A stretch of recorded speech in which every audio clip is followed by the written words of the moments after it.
TikTok, time to rock. Good evening, good morning, good afternoon to everyone who's watching from all over the world. Friendly neighborhood philosopher here, D. Wood. And with me now, we have everyone's favorite Turk. Forgot to silence that. Hey, AP. Yes. You heard of this Dave Smith dude? Yes. What is this? We got some people. I know he was super popular and stuff, and then blew up a bunch. He was on Joe Rogan. Everyone said he humiliated Douglas Murray. I didn't see most of that stuff. Sal here That was saying complete nonsense, man. He was, as far as I understand, he completely contradicted his Douglas Murray debate in this debate. So I'm really curious as to how this goes.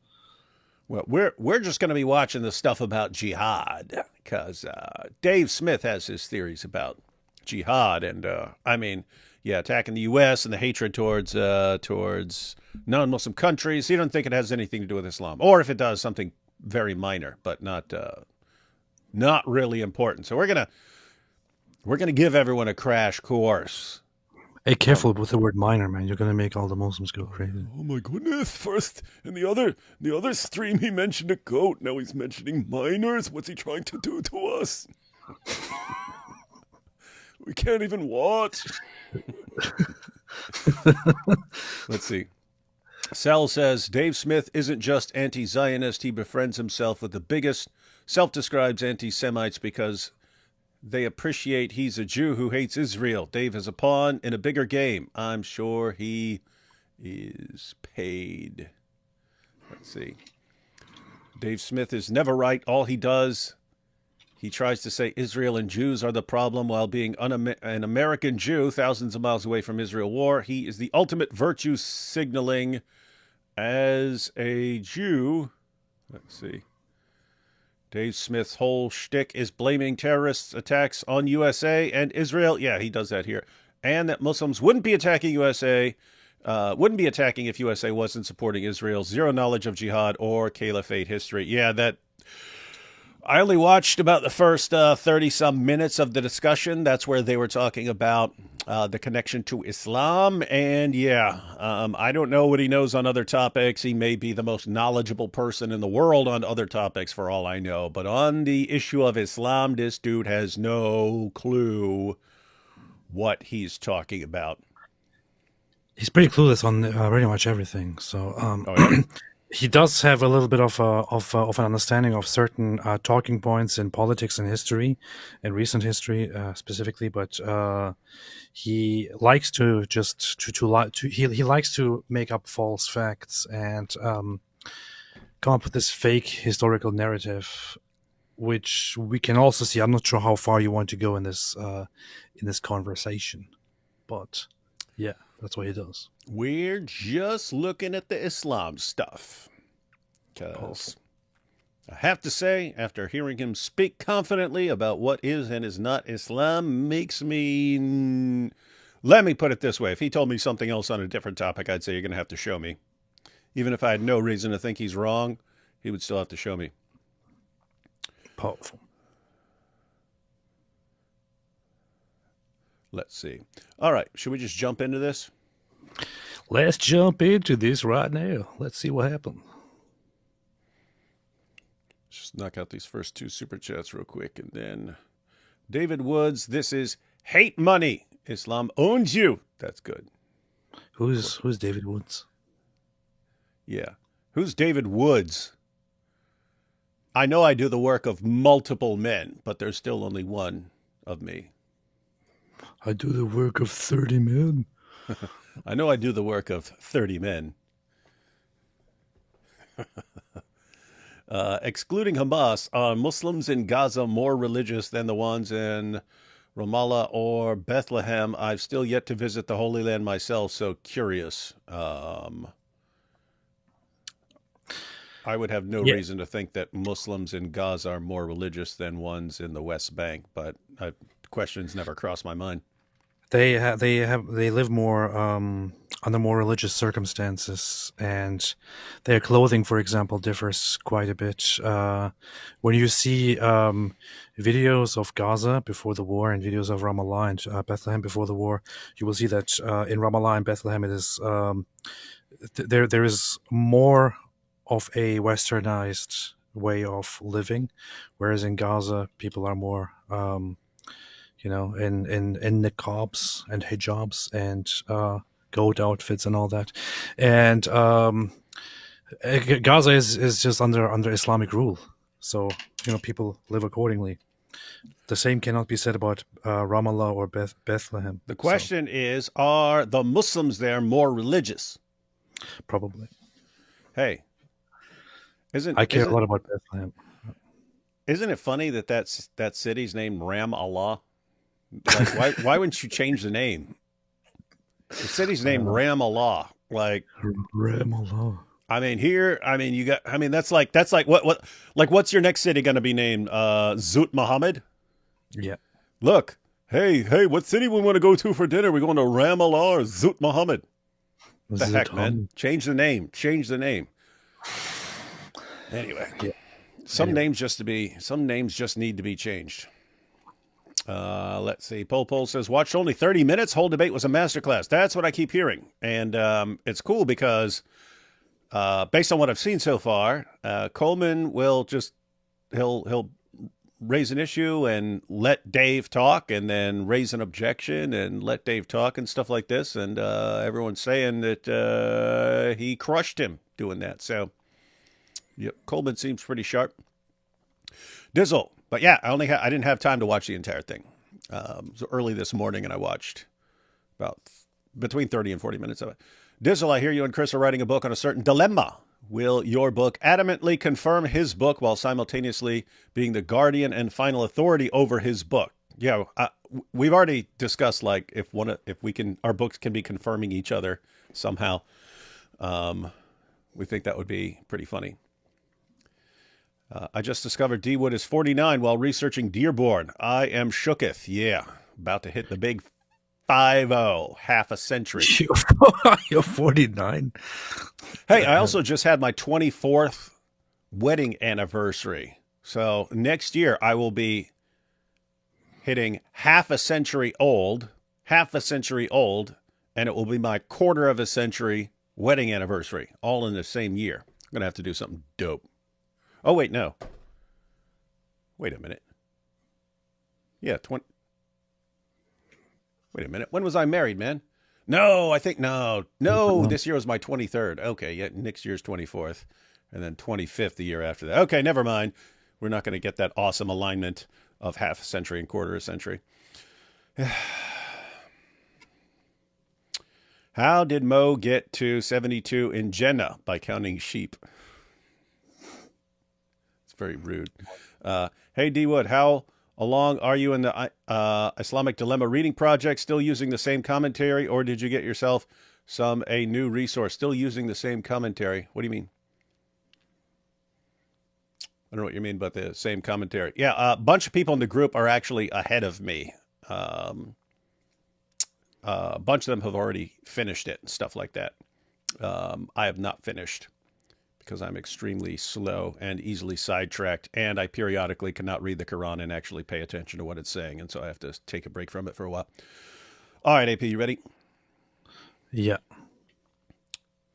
We've got comedian Dave Smith explaining jihad to everyone. Thank you, Dave Smith. Dave Smith, thanks so much. What's that? With Gary Coleman. For coming on my show.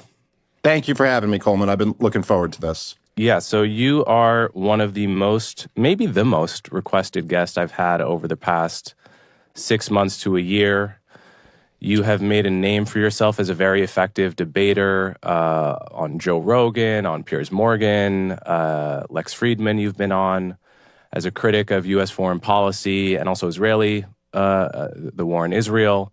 So I want to get to all these topics. And I want to say first that I think a lot of your conversations have devolved into sort of referendums on you as a person, which to me is totally uninteresting. And I think My audience knows what my MO is and what I'm about. I'm about.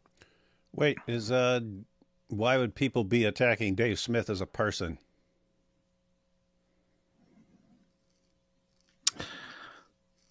Is that true? People usually point out how terribly inconsistent he is and all that. If you're going to call that attacking his person, I don't know. Yeah. So the point is, I don't know what this guy's talking about. I don't know if, normally if you're like bringing up arguments and saying, we need to stop this, we need to stop supporting Israel. And someone's like, oh, but you're an idiot. Look at your stupid face. Your beard looks stupid. I'd be like, well, it's irrelevant to his. Why don't you answer his argument, people? But I don't even know what Coleman's talking about with, anyone know? Anyone know? We'll keep watching and stuff, but if you guys know why people would be dismissing Dave Smith and attacking him, let me know. Talking about the substantive issues that both of our audiences care about, like we, in the grand scheme of history, our egos as people don't matter all that much. So I want to say that, and I hope that... Tell that to Candace Owens. Ego doesn't matter. What's wrong with you? Can model that kind of conversation, though I expect us to disagree about many issues, if not most. Sound fair? Yeah, absolutely. And that's kind of why I was looking forward to doing this, because, not that we don't really know each other that well, but I've watched some of your stuff and I've always kind of gotten that vibe from you, that was how you would approach this conversation. And despite the fact that I've been in my fair share of like mudslinging competitions, I generally do not prefer to do it that way. And I completely agree with you. I think it's like one of the challenges of doing what we do is that you're on a show and you're a public person, and the tendency to focus on oneself or to make.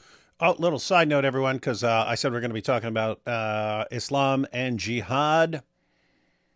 I think the first 6 or 7 minutes or something, they're talking about politics and how he ended up getting his ideas or something like that, and his political views.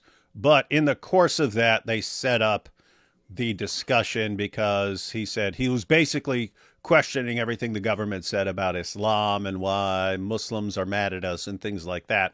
So basically, just so we don't take the main part of their discussion about Islam out of context, I'm leaving in all this other stuff, even though some of the stuff here at the beginning is not going to be terribly relevant, but it comes up in this opening part here. Oneself the story, or for others to focus on the individual is it's very easy to fall into, and we all should remind ourselves, no matter where we fall on the issues, that there's actually people dying right now. There's actually a conflict going on. Like there's huge Do you mean in Nigeria? implications to all of this, and that's actually much more important than any of that other stuff. And so I am completely on board with that. Okay. So did he just go on for a minute and a half saying, yeah, you're right? Anyway. Yes. Before we get into the issues, I imagine many people in my audience might be familiar with you enough to know your origin story, but you're a comedian that's found a second career as a political commentator. And so walk me through that. What inspired you to get into all of these issues? Hey, I have to say, the going from comedian to some sort of commentator or podcaster seems to work well, because that's Joe Rogan in a nutshell. So anyway, seems to work well. You build up your comedy skills, and then you're more entertaining when people watch you. Smart. Well, I was I started stand-up comedy first, and I wasn't political really at all. I mean, I was a little, I grew up in New York City. I was in New York City on 9/11. I was like a left liberal for most of my life, but without being very well informed or anything. Just that was kind of the standard, starting point for like a Jewish kid raised by a single mom in Brooklyn.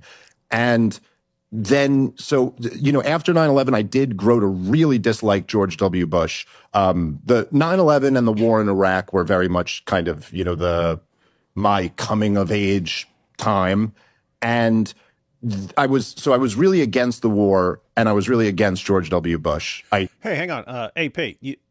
Also, in case anyone knows, the whole discussion about Islam, they're talking about 9/11 and the attacks and so on, and at least in this section, he doesn't come out with any like deranged conspiracy theory about the U.S. government doing it or the Jews, the dancing Jews, or something like that. Anyone know, or AP, if this guy is not the crazy conspiracy theorist that we usually encounter? Anyone know? Because he didn't come out with one. Like, Coleman was talking about stuff. They're talking about 9/11, and I was just expecting, just because I hear it all the time now. I was expecting, but our government did this, or, this is the Jews. But all they talked about was why Muslims would not like us. So yeah, if anyone knows if he just, if he toes the party line that he's been spoon-fed from the U.S. government, which really carried out the attack, let me know. Anyway. I knew enough to get that. And then it was just in 2007, I just happened to be watching the Republican primary debate, and I saw there was this what's now become kind of like a viral, famous moment where Ron Paul and Rudy Giuliani go. Hold up. Weck Street says Dave is not a crazy conspiracy guy. He's an anti-war guy. Okay, I would regard anti-war guys as significantly better than crazy conspiracy guys. At it, arguing over what causes terrorism and what led to 9/11. And I don't know, just the moment to me was really fascinating. And it's still, I think, no matter what your politics are, a very fascinating moment. Because at the time, Rudy Giuliani was polling #1. He was leading the pack. And Ron Paul is a complete unknown, just a congressman from Texas who's has no national presence. And Rudy Giuliani, in terms of the crowd reaction, dominates him in this exchange. But Ron Paul is just dropping wisdom. And then from that, it created this huge movement, and to this day is still something that people I'll see posted all the time. Granted, my algorithm might be a little biased on that, but you think? But and then I just fell down the rabbit hole. I was just so interested in that guy, so I went and got his book, and then I loved it. The book was Revolution. That was the first Ron Paul book that I ever read. And then I just started falling down the rabbit hole. And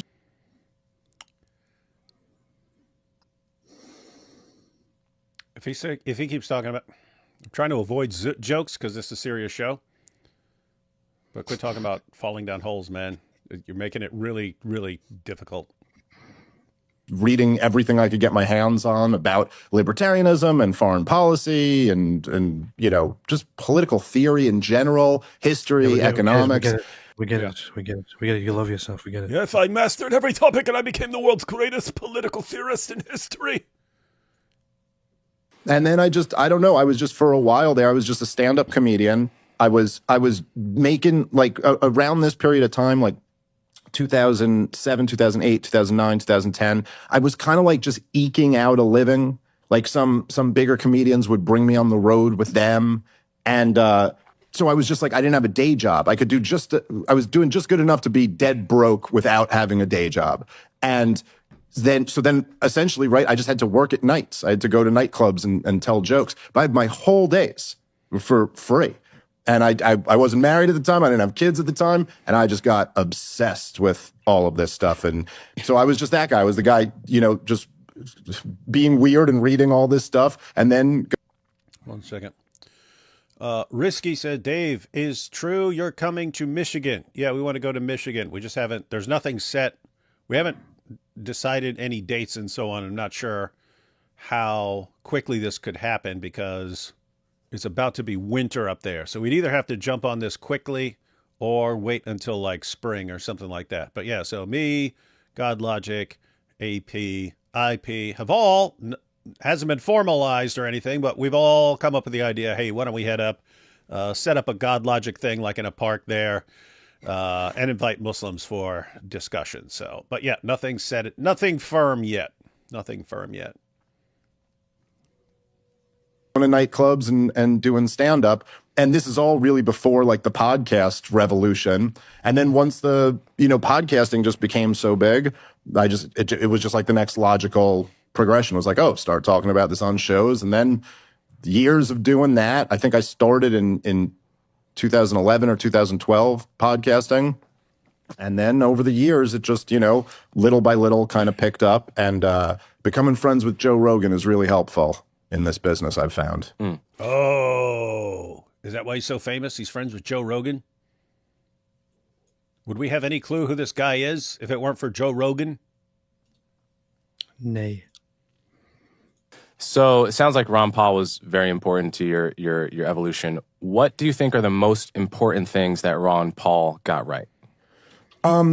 So I guess the big one, right, like in the Giuliani moment was really him tearing down the lie, the propaganda, which dominated, like right after 9/11, which was the idea that the terrorists hate us for our freedom. And they hate our goodness and our wonderfulness or something like that. Like they would never like really exactly spell out what it was about our freedom, but like you're supposed to imagine that they're all motivated by like, I don't know, women in miniskirts or something like that, or our right to free speech. And he was like, well, look, like there is a whole other huge element to this here that actually drives this conflict. And that's that they hate us for what we're doing over there, and that there are real grievances they have with America's foreign policy. And here they are. And okay, guys, so now he's raising the issue that started changing his mind because he'd heard that the reason these jihadis hate us is because of our freedom. It's because our freedom, they don't like us because of freedom, and they want to stop us from having freedom. And he's saying, what exactly about our freedom do they not like so much that they want to attack us? And then he said, by golly, I heard it from Ron Paul, who said, actually, it's not our freedom, it's that we keep doing stuff to them and we keep attacking them. And so they're just mad. They're just mad at us. They're upset because we keep attacking them. And that apparently made more sense to him. And so obviously, if this is correct, obviously it will be nothing but peace and harmony for many, many centuries between Islam and the West, up until the bad United States comes along and starts messing around in Muslim countries. And that's when, ladies and gentlemen, Muslims start getting upset with us. I really wonder who really brought up this whole idea, or was this actually something that people thought that we're just being attacked? They're just attacking us because they don't like our freedoms. They were saying that. They were saying that they hate our freedom. And keep in mind there's some things, right? Like keep in mind they are obsessed with controlling how women dress, so they do have a problem with women in miniskirts. They are obsessed with controlling what people say. That's why they always go right for blasphemy laws. They want blasphemy laws in the US. They want blasphemy laws in Canada. They want blasphemy laws in the UK. They want blasphemy laws in Germany and France and so on. So they're right. So it's true. They have a problem with our freedom and how we use it because Islam is supposed to control everything. But it's actually a bunch of things. So one, they don't like us because we're just non-Muslims. That's an important part of it. And these terrorist groups have said repeatedly, we would hate you for being non-Muslims, but we also hate you for this. They've said it. They said they will give multiple reasons for hating us. So there's that we're actually non-Muslims. The real significance of the United States doing stuff in Muslim lands is that we're a constant reminder that the world is not the way Islam says it's supposed to be. They're supposed to be in control. They're supposed to be in charge over us. Islam is supposed to expand and expand and expand until it takes over the entire world.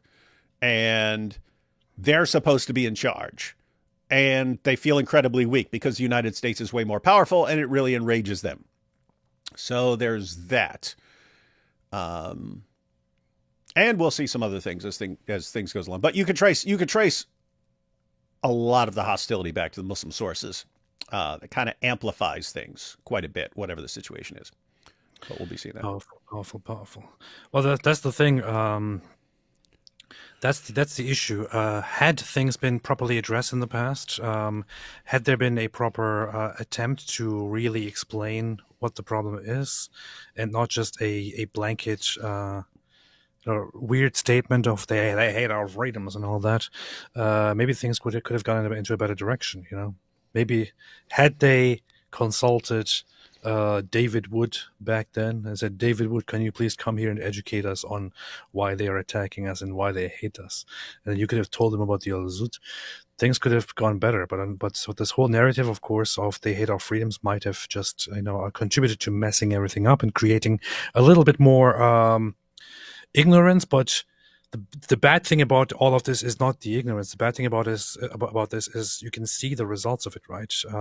People are given a not so accurate narrative, and then they end up misunderstanding and underestimating the actual problem, which is the problem of Islam and why Islam has so much hate for the disbelievers. This is what's wrong with misinforming people. This is what's wrong with conspiracy theories.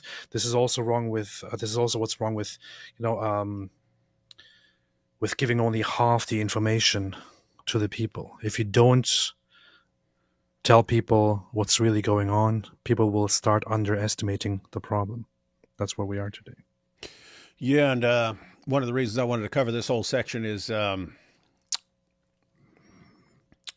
Coleman is basically along the lines in the discussion. His position's basically along the lines of, yeah, they are ticked off at what we do, but there seems to be an Islamic component in all of this.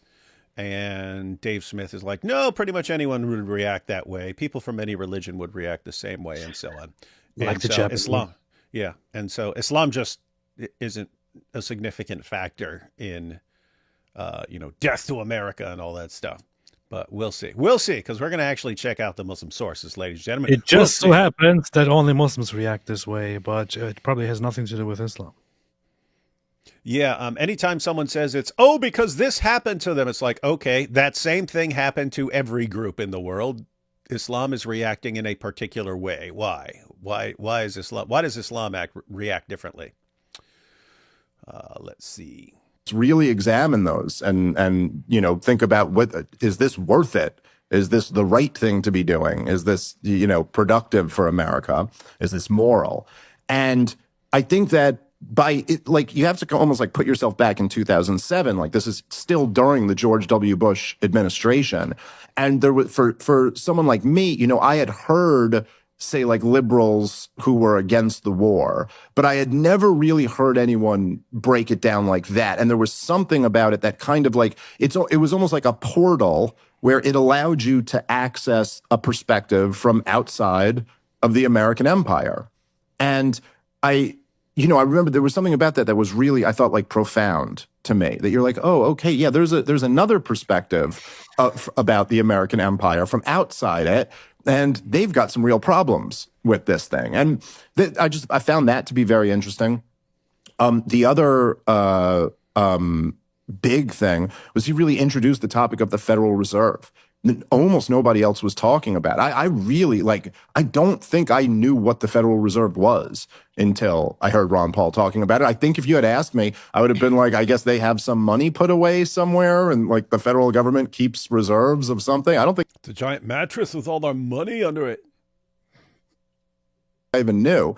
And once I started reading about how the Federal Reserve actually works, it's I was just blown away that how did no one ever tell me this? How was this never taught to me in school? How, and so that I thought was very interesting. And then I think aside from that, just being the truest public champion of free market economics. This whole thing going to be about Ron Paul, man? The heck? Generally speaking. I mean, Ron Paul was so hardcore free market that he made he made Milton Friedman look like a socialist. He was just, and he really, I think was the only, or the most prominent public advocate of true, peace and laissez-faire free markets. And it seemed to me to be the only one who really had the courage of his convictions as far as those ideas were concerned. Okay, so now they're going to focus on the topic of Islam. Coleman's going to say, "All right, let's focus on that topic for a bit." I do want to point out, as far as Dave Smith's view, that hey, the reason terrorists want to take us out is because we've horribly abused them. That really upset them. You know, they were minding their own business over there, and we keep going over and dropping bombs on them, and helping the wrong regimes and stuff, and helping oppress these poor guys, and that's why they don't like us. That only works if you have no clue about anything in history, because this came up very early on in the nation when you had the Revolutionary War, and then American ships were no longer under the protection of the British Navy. And so pirates, Barbary pirates, Muslim pirates, started they take the ship, take all the stuff, and take all the people and hold them for ransom or make them slaves. And so John Adams and Thomas Jefferson set up a meeting with the ambassador. Let me read this little part real quick. So they met with the ambassador from Tripoli. Let's see. But one cannot get around this, from an article by Christopher Hitchens when he examined this. He wrote a book about this. It says, but one cannot get around what Jefferson heard when he went with John Adams to wait upon Tripoli's ambassador to London in March 1785. When they inquired by what right the Barbary states preyed upon American shipping, enslaving both crews and passengers, America's two foremost envoys were informed that, quote, it was written in the Quran that all nations who should not have acknowledged their authority were sinners, that it was their right and duty to make war upon whoever they could find and to make slaves of all they could take as prisoners, and that every Muslim who should be slain in battle was sure to get to paradise. The discussion was, why are you guys attacking us? We've done nothing to you. We have never laid a hand on a Muslim. Why are you attacking us? What did we do? So, guys, this is the beginning of America. And as soon as America has ships that aren't protected by the British Navy, Muslim pirates start taking the ships and taking everyone as slaves.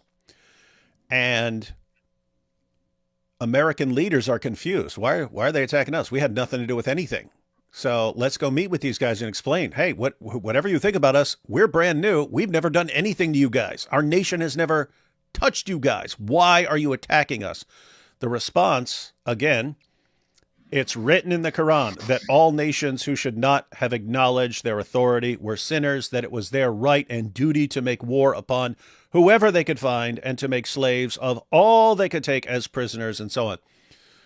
So in other words, we're attacking you because you're not Muslims and you don't acknowledge us as superior. So anyway, what happened, guys, was the U.S. started paying them massive amounts of money to not attack them. We'll pay you. We'll pay you not to attack us. And it started becoming a massive portion of the money that the United States had was being paid just to avoid pirates attacking. And people are complaining more and more. Why are we paying all this money for these guys not to attack us? And then eventually the U.S. has to decide, nope, we're gonna need a military here to be protecting our stuff. Point was, do they just hate us because of our freedoms? No, that's not true. Do they just hate us because, well, we've really been mean to them in Muslim countries? No, they hated us long before we ever did anything to them. But it just seems really comforting to people to be told, why do they hate you? Because of you.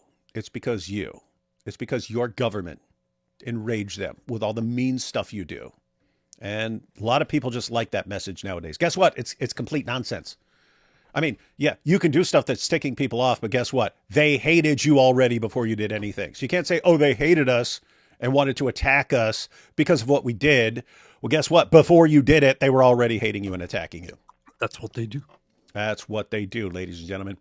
All right, so now we're going to start this section. Let's take a couple super chats real quick, and then we'll jump into their enlightened discussion where Dave Smith is going to tell us what he understands Muslims better than Muslims understand themselves, fortunately, just like Obama. Let's see. I posted on my channel. Hey, this is MW Apologetics. I posted on my channel clips of me debating Dawa panels after your debate with John. But one of the Da'is copyright struck one of the videos. Any advice on getting that video back up? How do you avoid strikes on videos? Yeah, keep in mind, anyone can give you the copyright strike. You gotta fight it. As long as what you're doing is fair use. In other words, if you're adding commentary or something like that, then yeah, you can fight that. But it would depend on the situation. So I would advise you to look up copyright law, because you are allowed to use other people's copyrighted content. You are allowed to do that.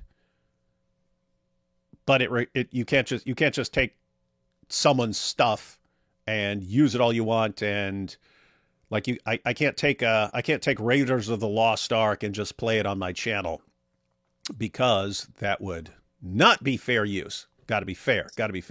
And that's basically certain requirements. You're not taking money away from them. You're not kind of using too much of it without adding your own content. So you have to significantly transform it, things like that. But yeah, I would look that up and get used to that. Because you're going to have to fight these. I've won all the copyright things that I've challenged over the years. I have won all the battles. Won every battle. Let's see. Quran 841. Rasulullah gets hummus back from the war spoils, which is 1/5 or 20% tax refund. Do you guys see what's the purpose of Jihad of Momo? Yeah, no, it's brilliant. It's a brilliant plan. Everyone go out, fight. We'll take everyone's stuff and give me 1/5 of it. Beautiful. Hey, David, what percent of Dawa guys do you think really believe their argument? Some sound intelligent, but just decide to suspend logic with Islamic dilemma. Yeah, Islam actually trains them to turn off their reasoning ability when they're examining their own arguments. And you can see it. You have like a Muslim lantern. You bring up the Islamic dilemma to him, doesn't make any sense to him. He doesn't see how it's a problem. But you had that guy who believed in a book after the Quran. And what happened instantly? Muslim lantern said, hey, your book affirms the Quran, but it contradicts the Quran. And therefore, and he just went with the Islamic dilemma. I mean, went the exact same reasoning. So they are capable of understanding it. They just turn it off when the argument is against them. Thoughts on Gabriel Said Reynolds? Based. Good stuff. What? Seriously, you gonna ask me about this guy right here? Huh? Ask me about this guy? Beast. No, he's got good stuff. I've even seen on his channel interviewing people about even interviewing scholars about what the Quran actually says about the previous scriptures. And I saw one guy on there. He was breaking it down. He said the Quran does not say the Bible's been corrupted. This is like a guy from like a Middle Eastern university saying the Quran does not attack the scriptures of the people of the book. So good stuff. Infoed Lotus Eaters about you people. Gonna check you out. Yeah, I saw that. Someone sent a comment to them. What happened to Ash's stream yesterday? Yeah, I talked to Ash afterwards, but he was wondering if he wanted to, because his stuff has been like apologetic stuff, and he was wondering if he wanted his channel to go in a political direction. So he's basically making that decision. So he took it down until he figures it out. Yeah. You're confirming that? Yeah. If Pakistan can be created in the name of religion, then Israel can be created in the name of religion. End of story. It's all about Islamic supremacy. Yep, that was India. But then the British said, hey, we're drawing a line here and making this a separate country because we don't want these two groups to be under, we don't want a Muslim majority area being under the control of Hindus, and we don't want a Hindu majority area under the control of Muslims. So we're going to draw a line here. Same reasoning with Israel. D. Wood, did you catch MW Apologetics new channel, it seems, and Hamza's Den, and then the Yemenis channel Defending You and the Islamic Dilemma? I didn't see the stuff. Some of the stuff popped up on my feed, so I've seen that it exists, but I haven't watched it yet. We might have identified the Garkid tree. Check out Jotham's Parable, Judges 9, 8-15. The bramble in Hebrew is, what is that? In English, box thorns, or lyceum. In Indonesia, translation is actually Garkid. Oh, yeah. I heard that too. That's about Abimelech's rebellion, and then you have these people are basically run into different kinds of trees and asking them to rule over us, and then they just said, well, take this bramble. That is interesting if there's actually a Garkid reference there. 730 days, boys. Oh, is that since the war started? Yeah, and 11 days until it's over. What do you mean 11 days till it's over? I don't know. I'm just hoping. Oh, okay. So I thought someone had scheduled something, and you have the inside scoop. Maybe I do. I don't know. Hey, tomorrow's the 2-year anniversary of the attack, man. It is. I know. We should do something big on your channel. I should. You should have some big base topic. I should. Imagine Dave saying this on Islam to Raymond Ibrahim. Oh, yeah, now that would be funny, because Raymond studies like the entire history of jihad. Robert as well. But yeah. Hey, yeah, they just hate us because the United States was mean to them. Really? Like, dude, were you? He has no clue of anything that was happening before he was born. If Islam's religion of peace, how come there is no peace in the Middle East? Well, there is in Israel. Smith, you know, it's funny. So somebody just brought up the whole thing, the Kargat reference in the Bible. There's a hadith. I'm not sure if you're aware of it, but there is a hadith in which a place named the Valley of Kargat is actually mentioned, or the Garden of Kargat. Baki Kargat or something like that in the hadiths, and it actually refers to where the cemetery was in Muhammad's time in Medina, and the place is kind of still a little bit sometimes known as that. So apparently at that place, at that cemetery, which today is still a major cemetery, there were a bunch of Kargat trees, and for some reason, those Kargat trees in Muhammad's head came to be associated with Jews. And those Kargat trees would probably protect the Jews from getting killed by him. And they were at a grave. I'm not sure what exactly happened there, but Muhammad had some sick thoughts in his mind.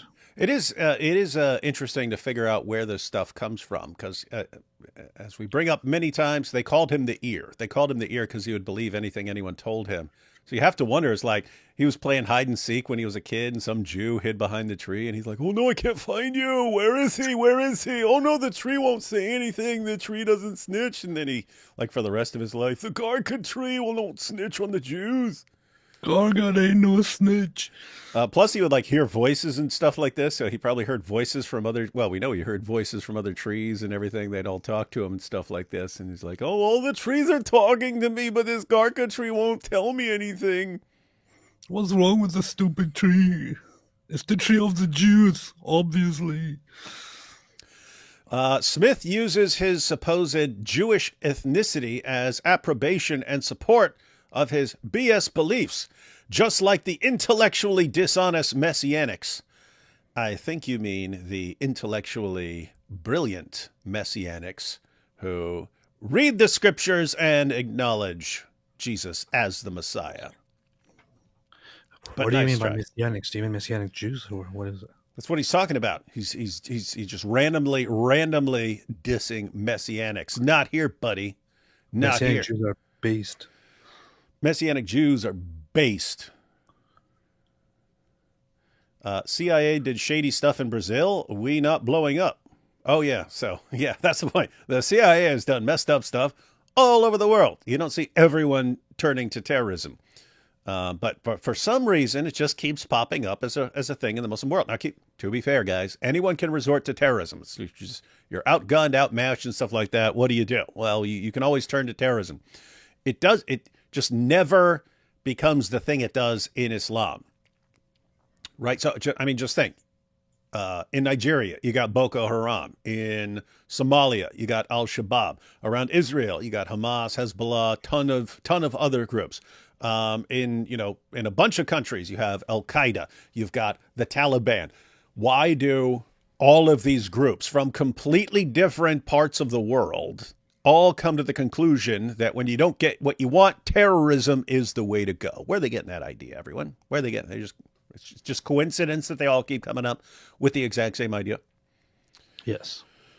UAE, Bahrain, Kuwait, Indonesia, and even Saudi Arabia are making progress while maintaining their conservative values. Praise Allah. Making progress. They got Iggy Azalea shaking her butt up on stage talking about worship the goddess. Beast. See, 100% correct. I don't know. That's the future of Saudi Arabia, man. That's the future of Saudi Arabia. The future of Saudi Arabia is Iggy Azalea going up there and shaking her butt, just as Muhammad said it would happen when the women would go around Dhul Khalasa shaking their butts. Shaking their butts. Muhammad prophesied. It came true. Yep. What are you going to do now? Problem is, the geniuses don't know the Barbary pirates were Muslims. This is one of those things that should be common knowledge, but isn't. Yeah. I was just saying this the other day,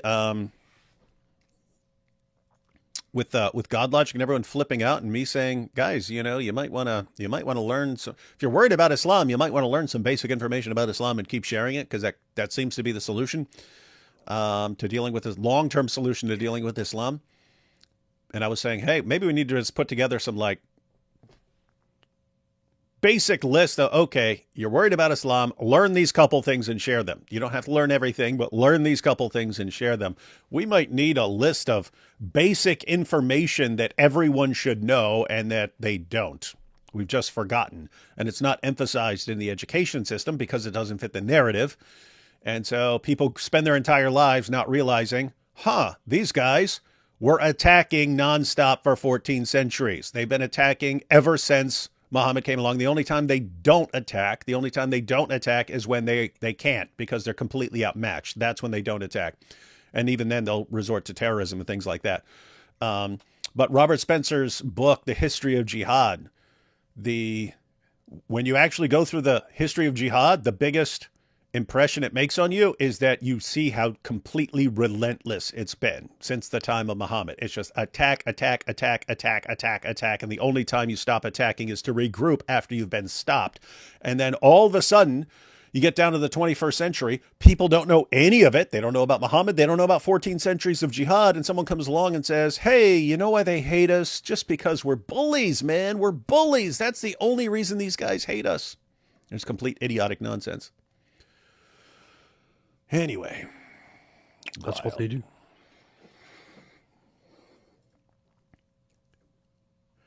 The founder of the Muslim Brotherhood was offended by a 1940s church social in Greeley, Colorado. Smith probably doesn't even know who Sayyid Qutb was. You've probably never heard of that. It's tough to put up with dumb Islam supporters. Yeah, it just sucks when they have big followings and then they say their stupid stuff, and then their stupid fans all think, oh, yeah, they're just mad at us because we're bullying them. That's the only reason. Guys, do you realize, that view was tried under Obama, right? Everyone was saying this before. What Dave Smith is saying right now, everyone started saying it before Obama came along, right? And everyone's saying this. This became the dominant view on the left. The dominant view on the left became, they're just mad at us because we've disrespected them. They feel like they're being bullied. And all you'd have to do is get a new leader to come along and praise them and praise their religion and say, we want a fresh start. And their hearts would melt and they'd walk to you with open arms. That became the message. And it's okay, let's get someone in power who's going to actually do this and give us a fresh start. You got Obama. Obama did what? He goes to Cairo. He gives his Cairo speech where he does what? Islam is great. Islam is wonderful. We've horribly mistreated you for all these years, and we're sorry. We're so sorry. We're so sorry. Let's get it. Let's have a fresh start. A fresh start. And they all cheered, yay! And what'd you get? ISIS. They smelled weakness and they started a caliphate.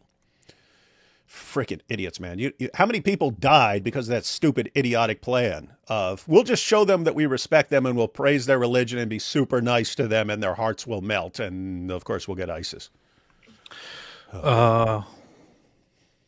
Just a little thing. So somebody just, the super chat just mentioned Sayyid Qutb.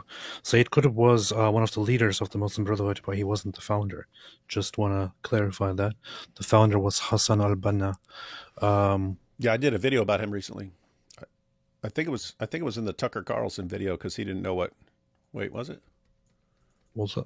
I did make a video about him recently. I can't remember which one. But Sayyid Qutb was important. He was also very radical, and he has this very significant book, which I think, you know what, I feel like we never talked about this, but I think it should be added to what everyone should read in order to better understand Islam and better understand Muslims in the world and the Islamic influence in the world, Islamic influence in the West, Hamas, and so on. What is it? Milestones. I think that's. Is it Milestones? I think it's Milestones. Yeah, I have it somewhere here.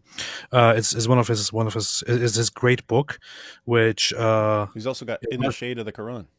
Yeah, it's not great. It is just very well known, but it is a very clear book of subverting societies and undermining societies in order to overthrow them and bring about Islam, and to do so by force. And this ideology is rampant in many Middle Eastern countries, and Middle Eastern countries were smart enough to shut it down and to even execute them and to ban their organizations. But in the West, they are very much still spreading, and Hamas is an extension of the Muslim Brotherhood. Yep, that's in their charter too. Oh, that's what it was. Yeah. No. Yeah, that's correct. It was in my Tucker video because I actually went through several sections of their founding charter, and that was where they're declaring themselves basically the local chapter of the Muslim Brotherhood. Hey, did you see Capturing Christianity 700s AD Islamic Dilemma? Found it was a video 8 days ago. God bless. Keep walking with Christ. No, I didn't watch the video yet, but I know it exists. I'm definitely going to be watching it because that's an important point. And that's going to be one of the interesting areas in the future that people they weren't using it like a dilemma for when you had a lot of the mentions back in the day, but you did have various Christians over the centuries pointing out to Muslims, hey, why are you attacking our Bible? When your book confirms it. So it would be cool to actually assemble all these. But no, I'll be checking out Cameron's video as soon as I get a chance. Been busy for a few days. First Chronicles 4:8, and Kaz begat Anub and Zabiba. I didn't find Muhammad in the Bible, but I did find Zabiba. See the proof. Someone should make a song. Going like, Zabiba, I got a big Zabiba. Hey fam, hope you are well. Happy Sukkot. This here, Milestones, Sayyid Qutb. Very important book, very nasty book, but also very important book to understand the Muslim Brotherhood and Muslim influence around the world. Would definitely recommend to understand Islamic influence and Islamic subversion of societies. How does Dave Smith reconcile the fact that Muslims terrorize their own as well as non-combatants, like what's taking place in Nigeria? Yeah, that's kind of what it's a similar thing. So I'm just talking about, hey, wait a minute. If you're saying the reason they hate you is because you did this to them, and yet they were doing the same thing before you ever did anything to them, probably need to rethink your theory. But he doesn't seem to know about any of that. But also, yes, you could point out, wait a minute. These guys launch terrorist attacks on their rival groups. They blow up each other's mosques. What's going on there? I guess anyway, he seems like he's one of these guys who interprets everything as oppressors and victims and so on. And that's just not good on this topic. Yeah. So how are Nigerian Christians oppressing the Muslims? And that's why Boko Haram is obsessed with slaughtering them and wiping them out. It's like, I mean, dude, look. I mean, wherever Islam is, if you're talking about Islam with Hindus, if you're talking about Islam and Buddhists, if you're talking about Islam and Christians, if you're talking about Islam and Jews, if you're talking about Muslims from one group and another group, terror is always the go-to method. So how are you just saying this is because of the United States of America? Weird stuff, man. Millions in defense before a cent in tribute. That's what they eventually decided. So they're paying piles of money in tribute, and they decided they'd rather pay for defense. Question for both of you: what's your favorite translation when it comes to self-studying? Of what? The Quran, the Bible, what? I'm trying to get as much context and knowledgeable as possible. Praise God and thank you for your ministry. Yeah, what do you mean, Bible or Quran? Let's just do both.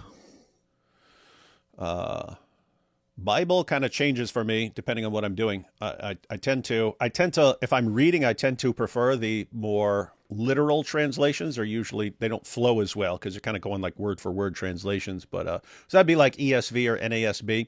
If I'm quoting, I prefer something that's a little smoother. So NIV. So if I'm like speaking somewhere, I might go with NIV.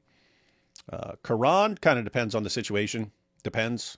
Like you've got Qurans that are easier to read, like M.A.S. Abdul Halim. Yeah, that's Halim. That's the Oxford edition of the Quran. Very easy to read. The clear Quran's easy to read, but with that doesn't mean they're the most accurate translations. And then you have, so it kind of depends. Pickthall is like sort of like King James English, tends to be pretty darn accurate. Most recently, I've been reading the Study Quran. That's pretty good. Study Quran's pretty good. I recommend the Study Quran because they have tons of good commentary in there. You have any thoughts on that, AP? Yeah, for the Bible, I can't really personally recommend any translation. I've never read it before. I would leave that to David or others. I personally like the NKJV and the ESV. But for the Quran, I would say Sahih International is for general references, and M.A.S. Abdul Halim if you want to just if you want to get through it, and read it once. It does it makes it smoother to read, but it also makes the Quran sound better than it actually is. That's true. That's true. So, and it doesn't fully reflect the Quran as it actually is. I think. I like Sahih International because it is true to how bad the Quran actually is, and how poorly written it actually is. So, yeah. So, Matthew, also, I normally advise people to study the Quran topically rather than just try to read it right through. And that's not anything against reading the Quran straight through. It's just 95% of people are going to give up halfway through Surah 2. Yeah. And so studying, picking a topic you're interested in and then looking up all the Quran passages that talk about that topic and going at it that way, more likely to keep going. With that said, if you do want to read the entire Quran, yeah, I would take AP's advice. I would go with an easy to read translation, even if it's not going to be the most accurate. So something like the Halim translation. Read it through and then mark all the passages that you're interested in, that you're most interested in. Mark all those. And then now that you've got all the passages you're most interested in, then go back and read those in a couple different translations to get a better idea. All right. You ready for their exchange on Islam? Yes. Ready to have your mind blown? Yes. All right. Here we go, guys. Here we go. Coleman Hughes, Dave Smith. So let's take both of those. One is the sort of why they hate us question. And the second one is the Federal Reserve question. Because I think I'm going to try to follow Rappaport's rules, say where I agree first, and then tell you where I disagree and why I disagree. Sure. So when it comes to why, say, Al-Qaeda hated us, I agree they didn't hate us because of our freedom, right? That is a line that does very well with Americans in a political context because we love freedom. But it's also not true that they hate us because of foreign policy grievances that would make sense to say in a secular context. In other words, when Al Qaeda writes its declaration of war on the United States for occupying the Holy Land, what it's complaining about, its main grievance, as evidenced by the fact that it's in the title and dominates the text, as you know, is that we had troops in Saudi Arabia that were there at the invitation of the Saudi government and stayed there for several years with permission from the Saudi government because they were afraid that Saddam might invade Saudi Arabia. All right, everyone getting that right? So when Al-Qaeda is explaining why they hate us, it's, hey, you've got U.S. troops over here in Saudi Arabia. Why? Because Saudi Arabia wanted U.S. troops there to protect Saudi Arabia from Saddam. And the U.S. usually thinks it's in everyone's best interest if other people protect Saudi Arabia to prevent an arms race in the Middle East, like even with Iran, right? Saudi Arabia said, when it comes to Iran getting a nuclear weapon, they said, you guys, the rest of you need to keep them from getting a nuclear weapon, because if Iran, this is Saudi Arabia said, if Iran gets a nuclear weapon, we are definitely going to get a nuclear weapon too. We are definitely going to get there's no way we sit here while Iran, who hates us, has a nuclear weapon and we don't. So unless you want the entire Middle East going nuclear, I suggest you deal with this. People kind of often overlook that and think it's just the United States and the Jews opposed to Iran getting nuclear weapons. No, you had Saudi Arabia saying, hey, you other nations, you need to deal with these guys and make sure they do not get nuclear weapons, or you're getting this big buildup here. So anyway, it's been kind of the U.S.'s position where, hey, if they want help guarding them, we will help guarding them. That way they don't start amping up their military, and then we end up with a big more fighting over there than we need. So anyway, what was interesting right there with what Coleman just said. So he's saying, it's not, I agree, it's not because of our freedom. I pointed out, well, it's related. You're not supposed to have the freedom to criticize Islam. You're not supposed to be dressing however you want. They do hate that. They do hate that sort of thing. As far as why they really want to terrorize us and stuff, you have a bunch of reasons combined. But what was interesting was he said, that's the sort of thing that would appeal to Americans, right? They hate you because of your freedom, man. They hate you because of the Constitution. Freedom. They hate you because of that. That's something. And he says, that's something that would appeal to Americans. Wait. That's something that would appeal to a particular kind of Americans, right? And what I wanted to point out is there are other kinds of Americans for whom a different kind of message is going to be appealing. Namely, they hate you because you're so bad and you're mean and you're bullies and you're the oppressors and they're the victims. In other words, that's appealing to, and guess what? That's not true either. So anyway, the point is you can tell people, here's why this group hates you, and different groups will believe different responses just based on what they already think about the world and their attitude towards the United States of America. What's the defining feature of America? Our freedom. So if someone hates us, why is it? Because of our freedom. What's the key feature of the United States? We're horrible bullies and oppressors who just think we're the world police. Okay, why do people hate us? Because we're oppressive bullies who act like the world police. Okay, so that's automatically going to be compelling to you. What's missing from either one of those positions? Actually understanding Islam. Islam. So we're going to make sure everyone understands Islam. We'll actually pull up a couple passages here shortly. Let's let Coleman finish this little spot.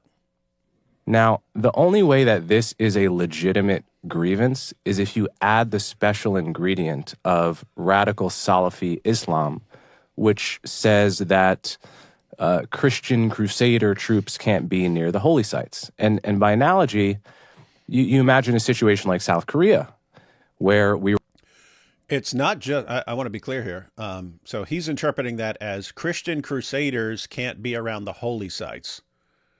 No, it's actually, if you are a non-Muslim and you are making mischief in a Muslim land, you're causing problems in a Muslim land, which, keep in mind, the land might actually want you there. Like Saudi Arabia might want you there, but if you are not on board with what a particular group's version of Islam says you're supposed to be doing, then they would regard you as making mischief in a land. That's a death penalty. We're going to look at that. That's a death penalty in Islam. That, yes. So in other words, Dave Smith seems to understand, hey, they get ticked off about us being over there.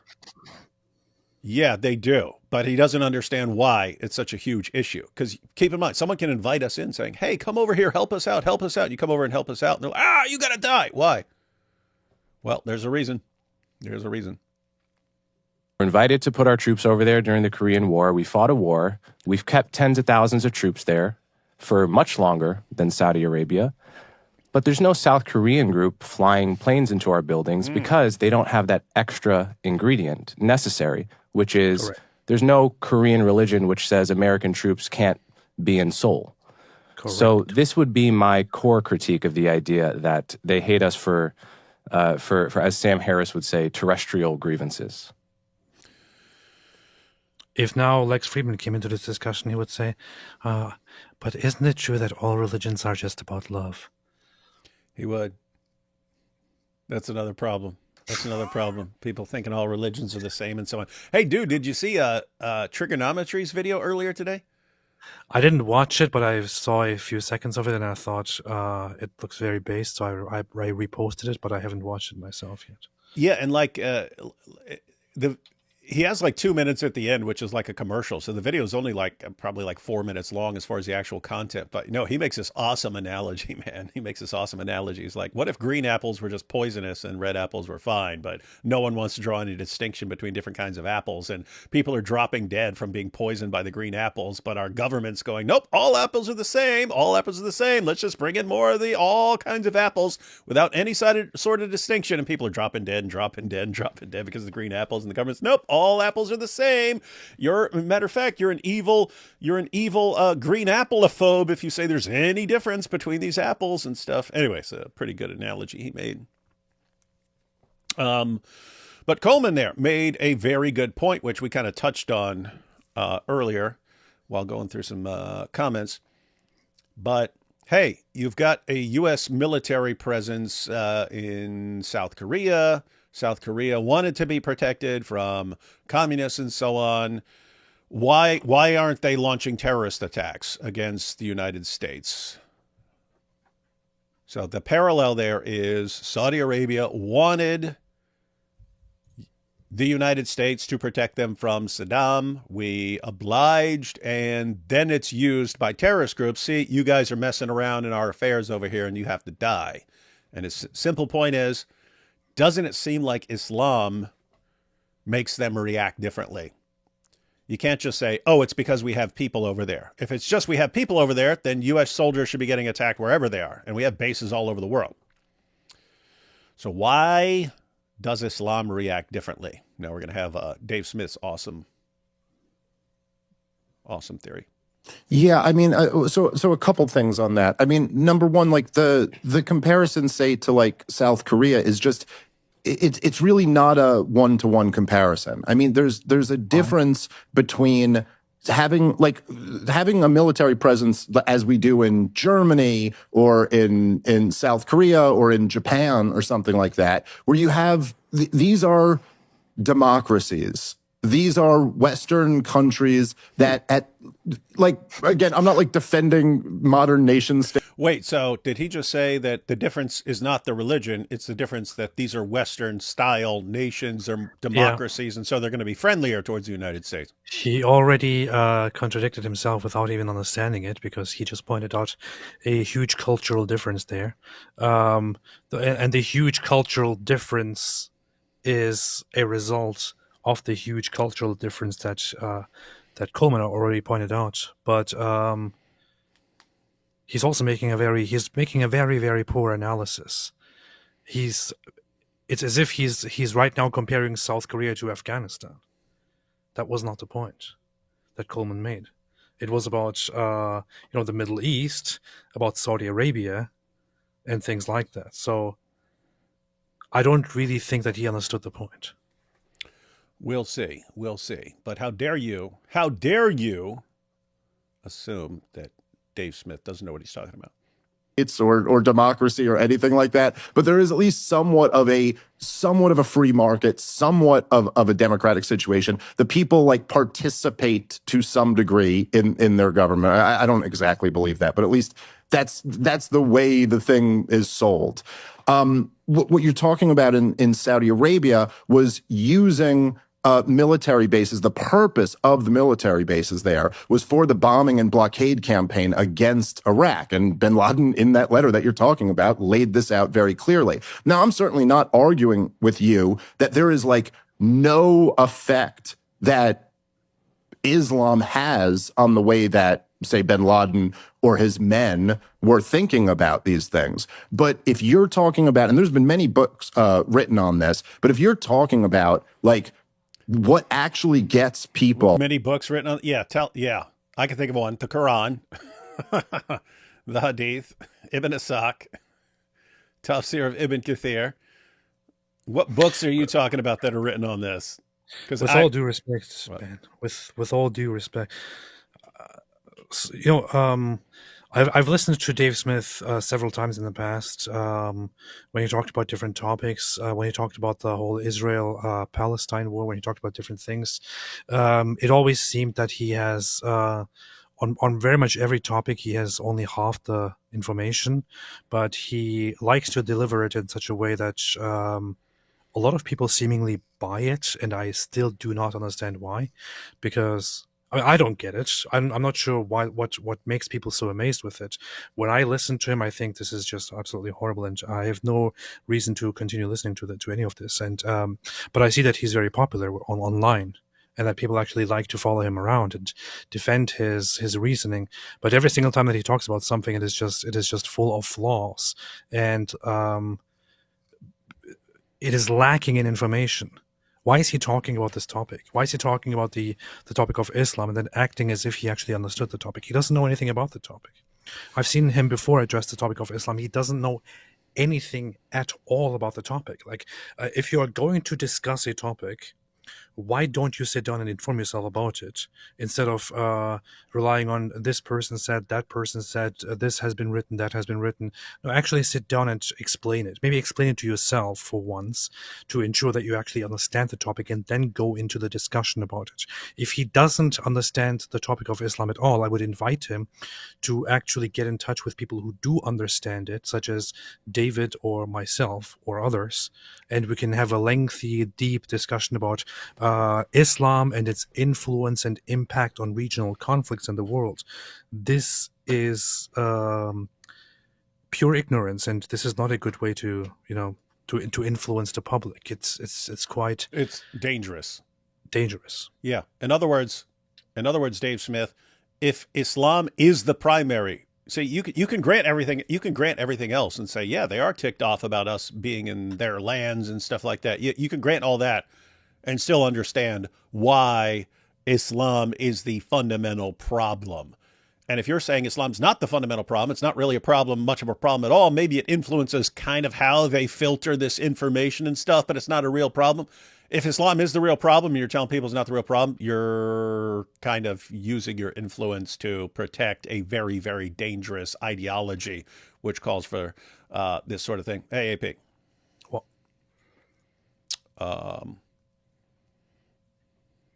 don't want to go into too much detail right now, but since they're bringing up the topic of being in a Muslim land. All right, guys, what do we have here? Everyone's favorite Quran verse.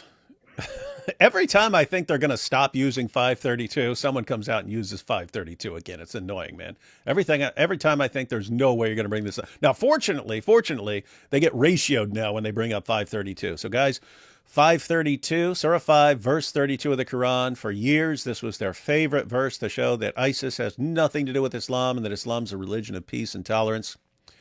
And what did they quote? They left out the beginning. They would always leave out the beginning part, and they would just get to start at the end of that first line, and they would say, Islam says that whoever slays a soul, and then they leave out the next part, and then say, it is as though he slew all men. See, that's what Islam teaches. You can't kill in Islam. See, it's a religion of peace. All right, now we'll read the entire verse and the next verse. For this reason did we prescribe to the children of Israel that whoever slays a soul, unless it be for manslaughter or for mischief in the land, so it's allowing, according to this, allowing executing people for manslaughter or, this interesting part, This extremely vague making mischief in the land. Mischief in the land. What's that? What's mischief in the land? Well, it can mean all kinds of things. It is as though, and keep in mind, that's so the main part is from the Talmud, but the Quran adds these things, unless it's for manslaughter or for mischief in the land.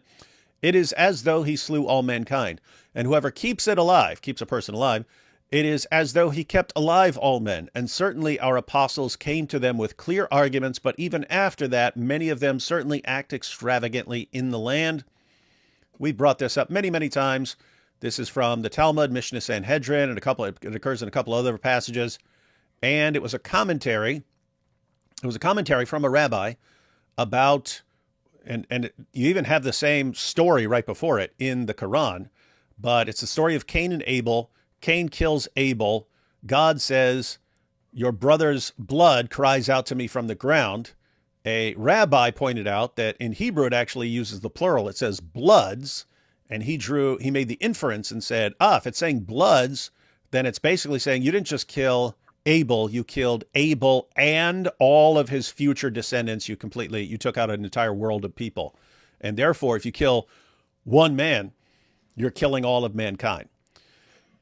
Anyway, so that's the basic reasoning there. That's from the Talmud and ends up in the Quran as something that Allah revealed to the children of Israel. But don't miss out the very next verse, which is towards Muslims. The punishment of those who wage war against Allah and his apostle, that's Muhammad, and strive to make mischief in the land. There's that vague crime of making mischief in the land. And strive to make mischief in the land is only this, that they should be murdered or crucified, or their hands and their feet should be cut off on opposite sides, or they should be imprisoned. I think that's a mistranslation there. Almost every other translation says exiled. Or they should be imprisoned. This shall be as a disgrace for them in this world, and in the hereafter they shall have a grievous chastisement. Based. Got that? So, waging war against Allah and his apostle. How do you wage war against Allah? You pick up your sword and throw it up into the sky. Yes, you throw it. Oh, I threw this at Allah. I've waged war. And strive to make mischief in the land. Guys, you make war against Allah and his apostle and make mischief in the land in a variety of ways, one of which is just opposing Sharia.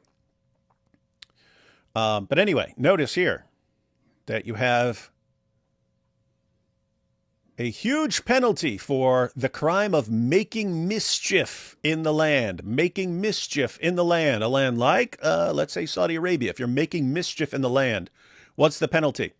You should be murdered or crucified, or your hands and feet should be cut off, and so on, depending on the severity. Well, guess what? Because it gives different penalties to be applied based on the severity of the mischief you're making. So it could range from murder to crucifixion to body parts being chopped off or just to being exiled. Guess what? Having a non-Muslim military in a Muslim country, interfering with jihadis and so on, that's a pretty extreme form of making mischief in the land.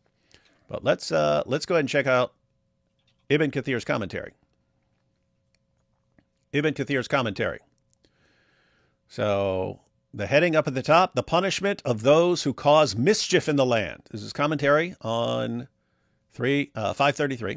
Allah said next, the recompense of those who wage war against Allah and his messenger and do mischief in the land is only that they shall be killed or crucified, or their hands and their feet be cut off on the opposite sides, or be exiled from the land. He says, wage war here. So what's it mean to wage war against Allah and Muhammad? What's it mean? What's it mean, Ibn Kathir? Wage war, right there in the middle, guys. Wage war mentioned here means oppose and contradict. In other words, they're saying, hey, here's what you're supposed to do. Here's what you're supposed to believe. Here's the laws you're supposed to follow. And you're like, what? This sounds crazy. Oh, you're waging war against Allah and Muhammad. What's the penalty? You be killed or crucified, or your hands and feet be cut off on opposite sides, or you be exiled from the land. Keep in mind, we think of waging war as marching a military out. That's what waging war is. Now, if you're just, matter of fact, let's go ahead and look at what he says here. Wage war mentioned here means oppose and contradict, and it includes disbelief.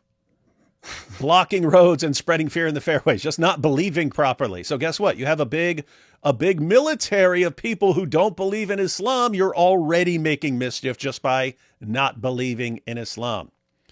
Mischief in the land refers to various types of evil. That's why there are various penalties for it. So guys, you follow me here? It's a death penalty or something milder, depending on the severity, but for making mischief in a Muslim land. Now, not according to me, just according to Islamic thinking, according to bin Laden's thinking, was the United States making mischief in Muslim lands? Yes. Absolutely, guys. Absolutely, we were making mischief in Muslim lands. We was. Just wanted to bring up one additional point about that. So what's the penalty for making mischief in Muslim lands? Death or dismemberment, crucifixion, exile, depending on the severity. I've already pointed out, having a non-Muslim military in there actually calling shots because you have the powerful military in the area and stopping what jihadis want to do and so on. That is a severe form of making mischief in a Muslim land. No, that's a big no-no. Death penalty. So many choices. Mm-hmm. Kill, exile, crucify, disfigure, and so on. You know? Mm-hmm. Beautiful. So, big penalty for the U.S. military for making mischief in Muslim lands. Just wanted to point out something else for our Dave Smith fans out there. Here we have Sunan ibn Majah. It was narrated from Zayd bin Khalid al-Juhani that the Messenger of Allah said, "Whoever equips a warrior in the cause of Allah, he will have a reward like his, without that detracting from the warrior's reward in the slightest." You guys catch that? Whoever equips a warrior. In other words, there's the warrior, there's the soldier who's going to go out. Now, so in other words, suppose Muhammad says, "Hey guys, we've got a war to fight. We've got a war to fight." And Abdullah here, he's willing to go out and fight, but he doesn't have a sword. He doesn't have any armor. Who's going to help him out? And you've got some businessman who's like, "Well, I don't want to go out and fight, but I will buy him some armor and I'll buy him a sword. So I'm going to equip him to go out and fight." What does Muhammad say? Whoever equips a warrior in the cause of Allah, he will have a reward like his, without that detracting from the warrior's reward in the slightest. In other words, you're just a guy who's got some money.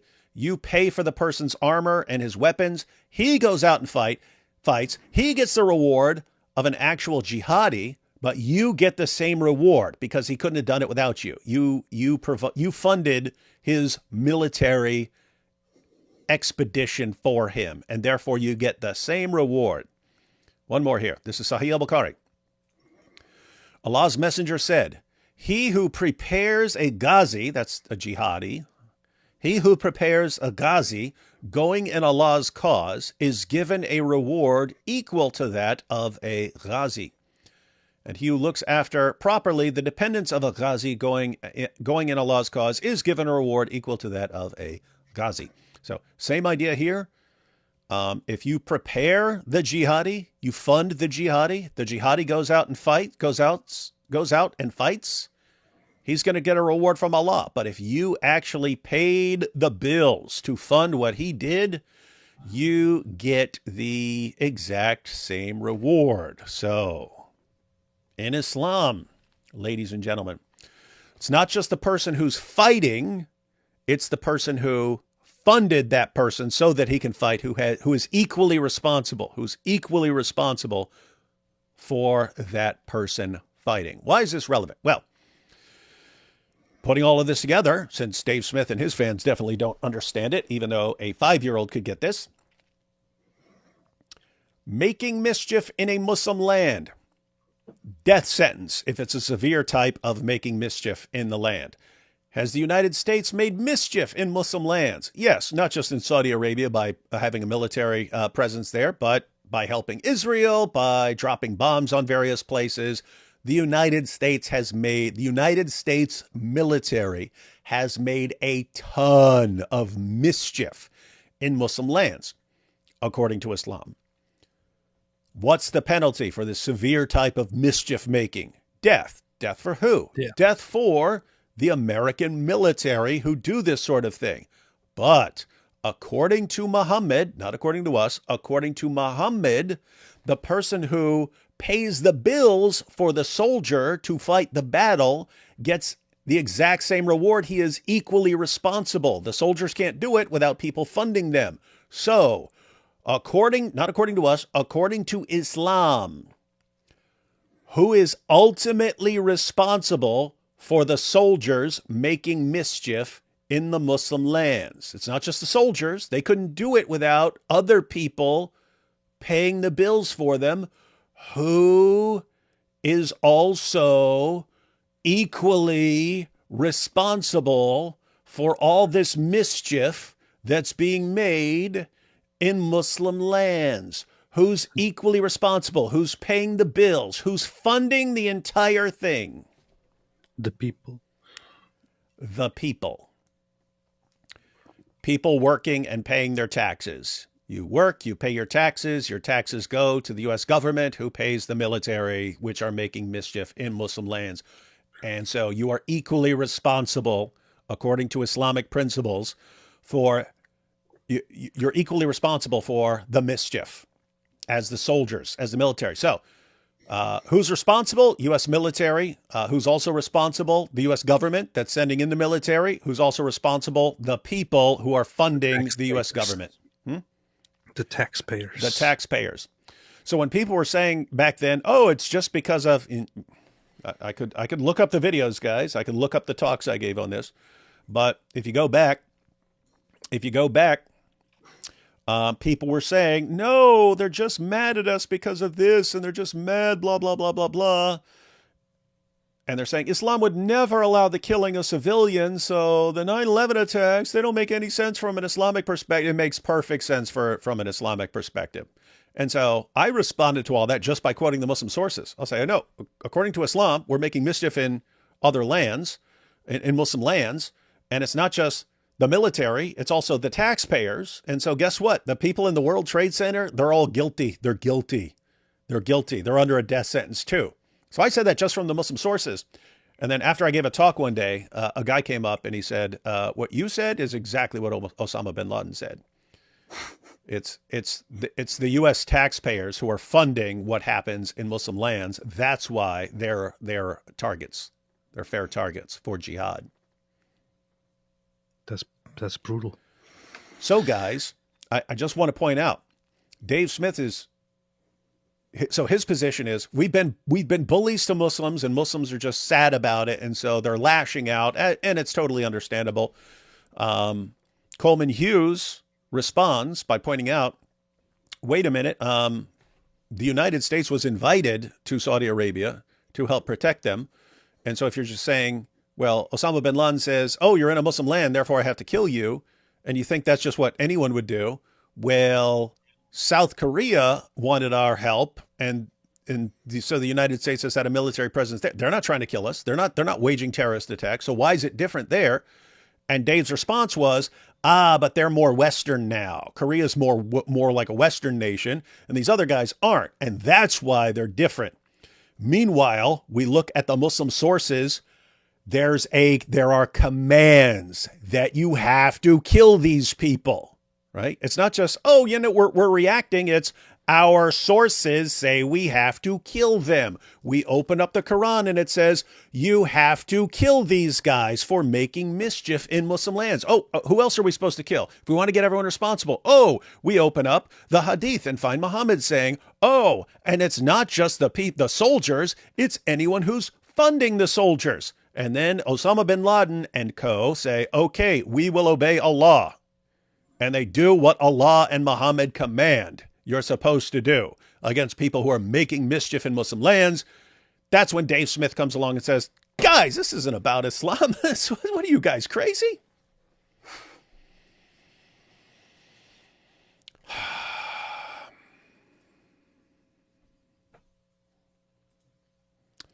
Take a couple super chats, and then we'll get more awesome, brilliant insights from Dave Smith. D. Wood, Quran, very easy to read. Miracle confirmed. See? Yeah. I mean, as far as like just reading and not being bogged down in really weird verses. Some are easier than others. With that said, I guarantee you can read an entire chapter of this and then ask yourself, what did I just read? And you will have no clue. And that's with the easy to read ones. So they're easier to read in terms of easier getting through. It's still the Quran, though, so it's terrible. It is.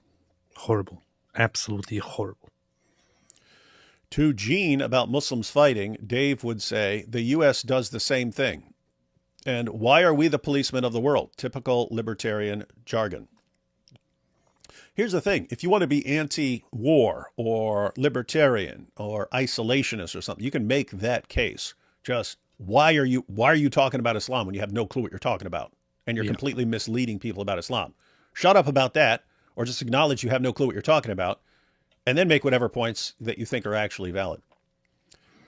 Exactly. I zooted the like button 30 times as thanks. This is why our like button has the strength of 30. I heard this being called the woke right. This idea from the right that the American government is always nefarious and to blame for every country that doesn't like us. Yeah, that used to be a position on the left, and the right was, no, they hate us because our freedoms.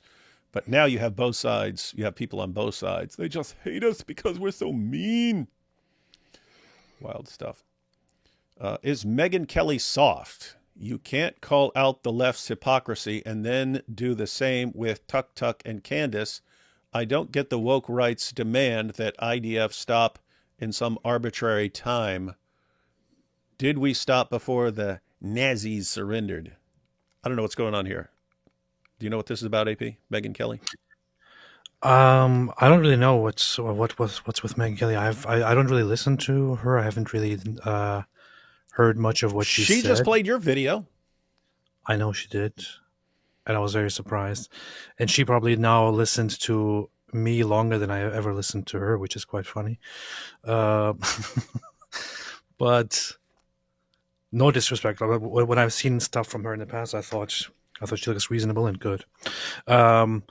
You can't call her, but the thing is, she does have some opinions about the current war and all that, and some of those opinions seem a little bit strange and a little bit more in line with the Tucker Candace circle.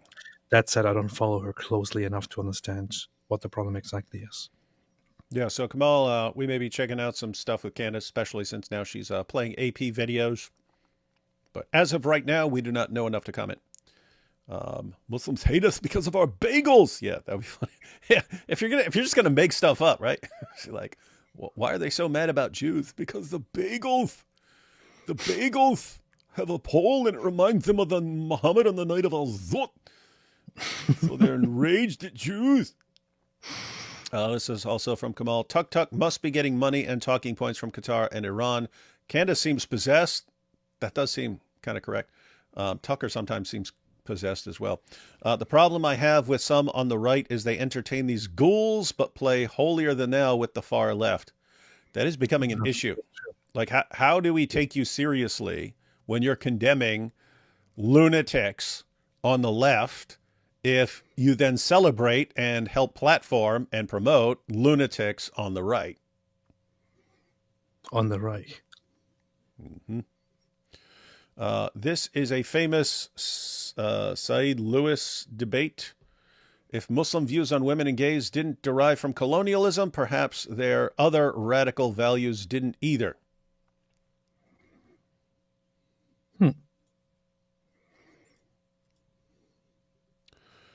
Confirmation bias is a hell of a drug, Dave Smith. It is.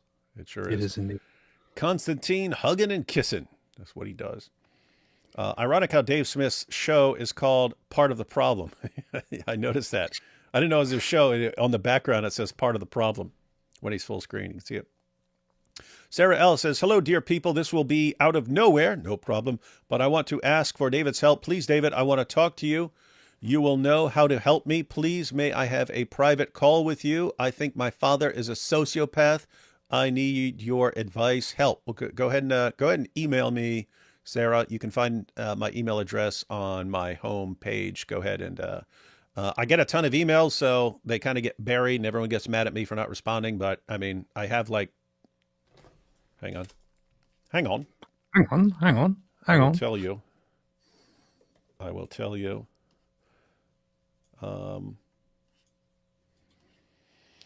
I have 215,815 unread messages. So lots of the messages are just along the lines of, David, I'm having a conversation with a Muslim, and the Muslim said this, so what do I respond? And so everyone like wants me to have their conversations for them and stuff. And so anyway, I just don't have time to keep up with all the messages because it's too many of them, and I would never be able to, even if I tried to respond to like 10%, I would never have time to make a video or anything else. But I don't have time for you losers. I have more important things to do. Yes, but on your father being a sociopath, go ahead and message me. No, the point of that was, say in your title, hi, I'm the one who contacted you about my father and stuff. That way I know to pay attention to it, because otherwise it will just get buried. But yeah, I can tell you how to crush him. No, yeah, the first step, Sarah, would be to get your father to know that he has a problem. Because if he was at all like me, he would think that he has an advantage over everyone. And that's bad, because if you think you are superior or have an advantage over everyone, you don't actually want to change or get help for that sort of thing. So that's kind of the first step.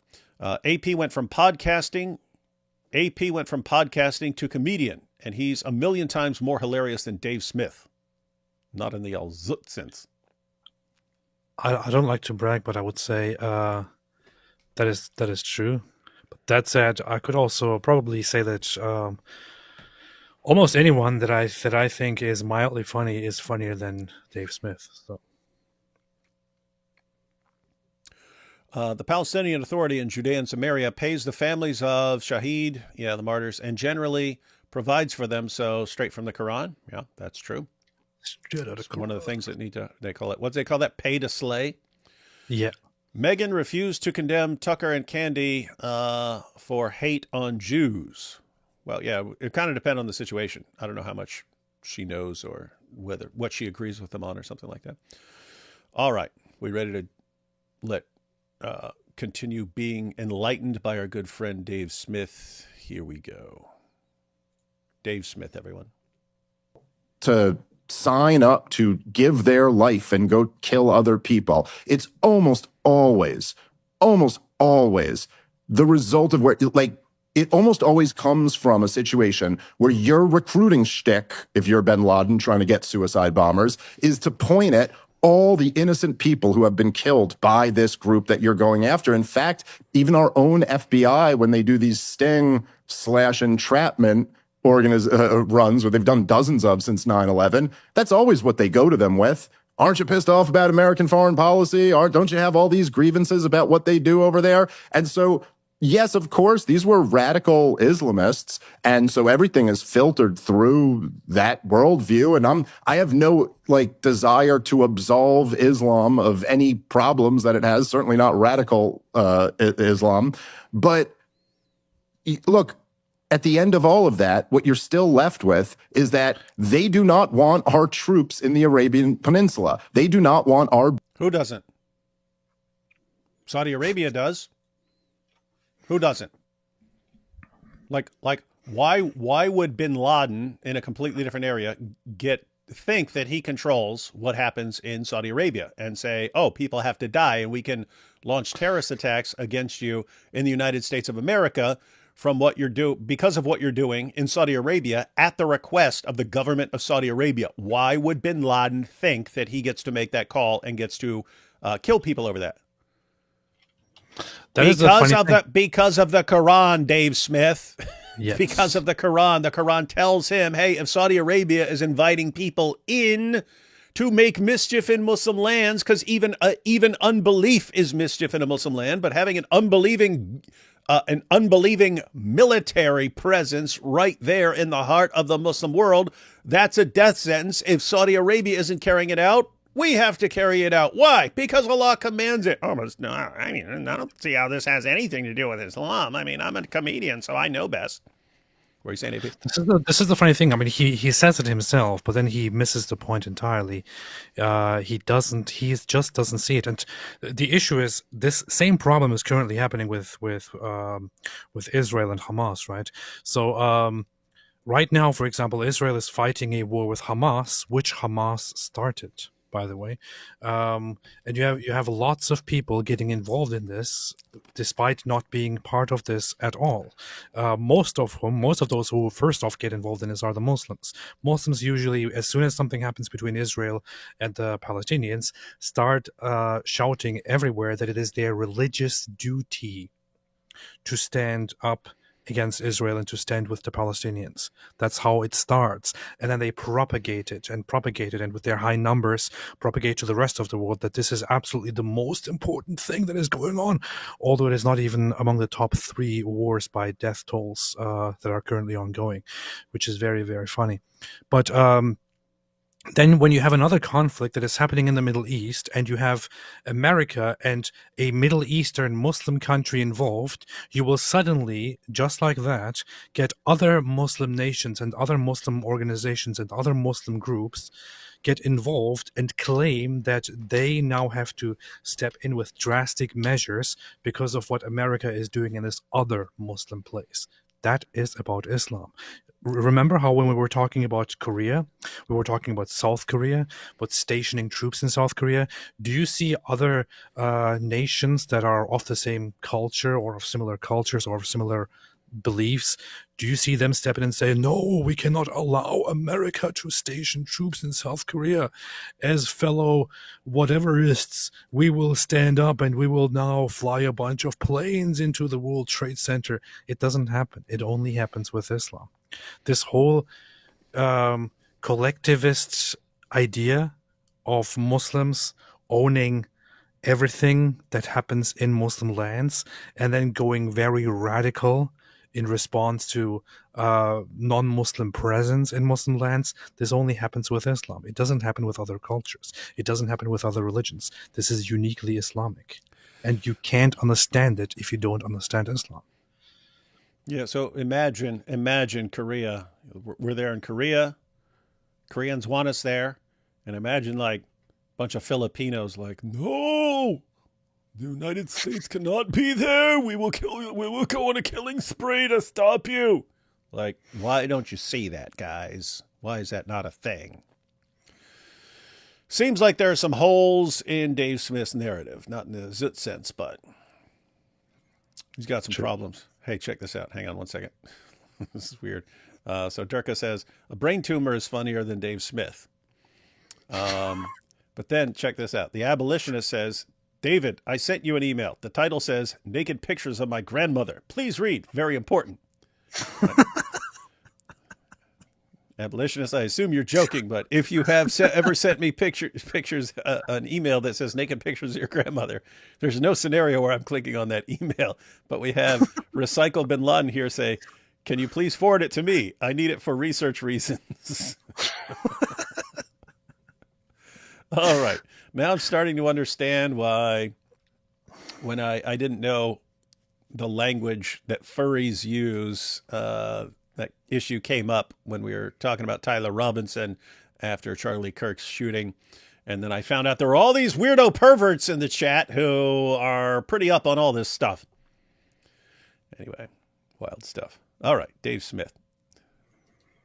Cases in Saudi Arabia. And it's a fair enough question, even if you're going to say it's some combination of the two, to say, well, why exactly do we need to have those bases there? Why is that? Is that worth the price of dealing with this terrorism issue? And you know, even if Saudi Arabia was concerned that Saddam Hussein was going to invade the country, are there other ways that we could give Saudi Arabia some security guarantees? Are there other ways? Do we really need to be slaughtering Iraqis in a non-war period? So again, look, and by the way, it's not just the military bases. There's a long list of grievances that they have, some that are completely incoherent and just not justified.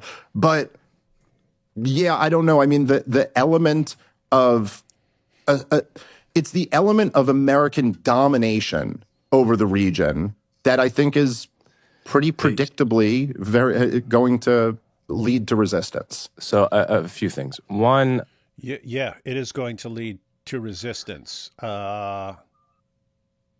He just said a bunch of nothing. It's kind of funny. Yeah. So, he points out that people are mad that the United States comes in and gets to do things, even at the request of people who are there. Yeah. The people. So you basically have three groups. You got three groups, guys, right?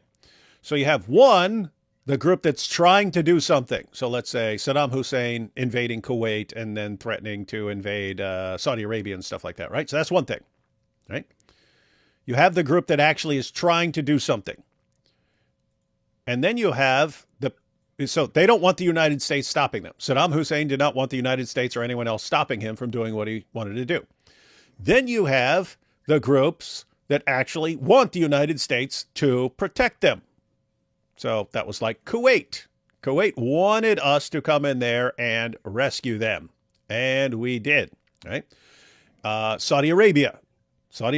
We let Saddam know you're not going to be invading Saudi Arabia. So you have the groups that actually want us to come in and intervene to protect them before someone like Saddam takes over, right? And then you have the Muslims who are saying, nope, the United States has to be out of this. We don't care if someone is going to help this one or that one. It can't be the United States. You need other Muslims helping you in these situations. You don't, under any circumstances, call upon a bunch of kuffar. Even though it's just kind of funny that Bin Laden and everyone was happy to have U.S. support against the communists, and we were happy to support them against the communists and so on. So anyway,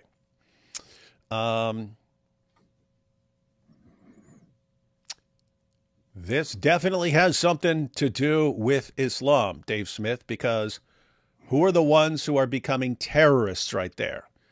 It's the group that says, these guys can't have anything to do, even if it's requested by a nation, these guys can't have anything to do with our affairs over here.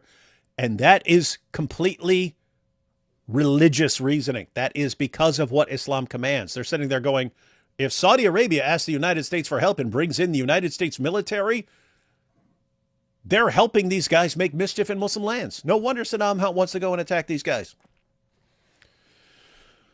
Oh, boy. I would say you drew a distinction between a democracy on one hand, like a democracy we have our troops in, and a non-democracy. South Korea wasn't a democracy for a very long time, so I would just point that out. Fair enough. In your face, Dave Smith. What I'm arguing, they may not be anymore, right? Yeah. Right. Well, what I'm arguing is more than that. This gets filtered through Islamism.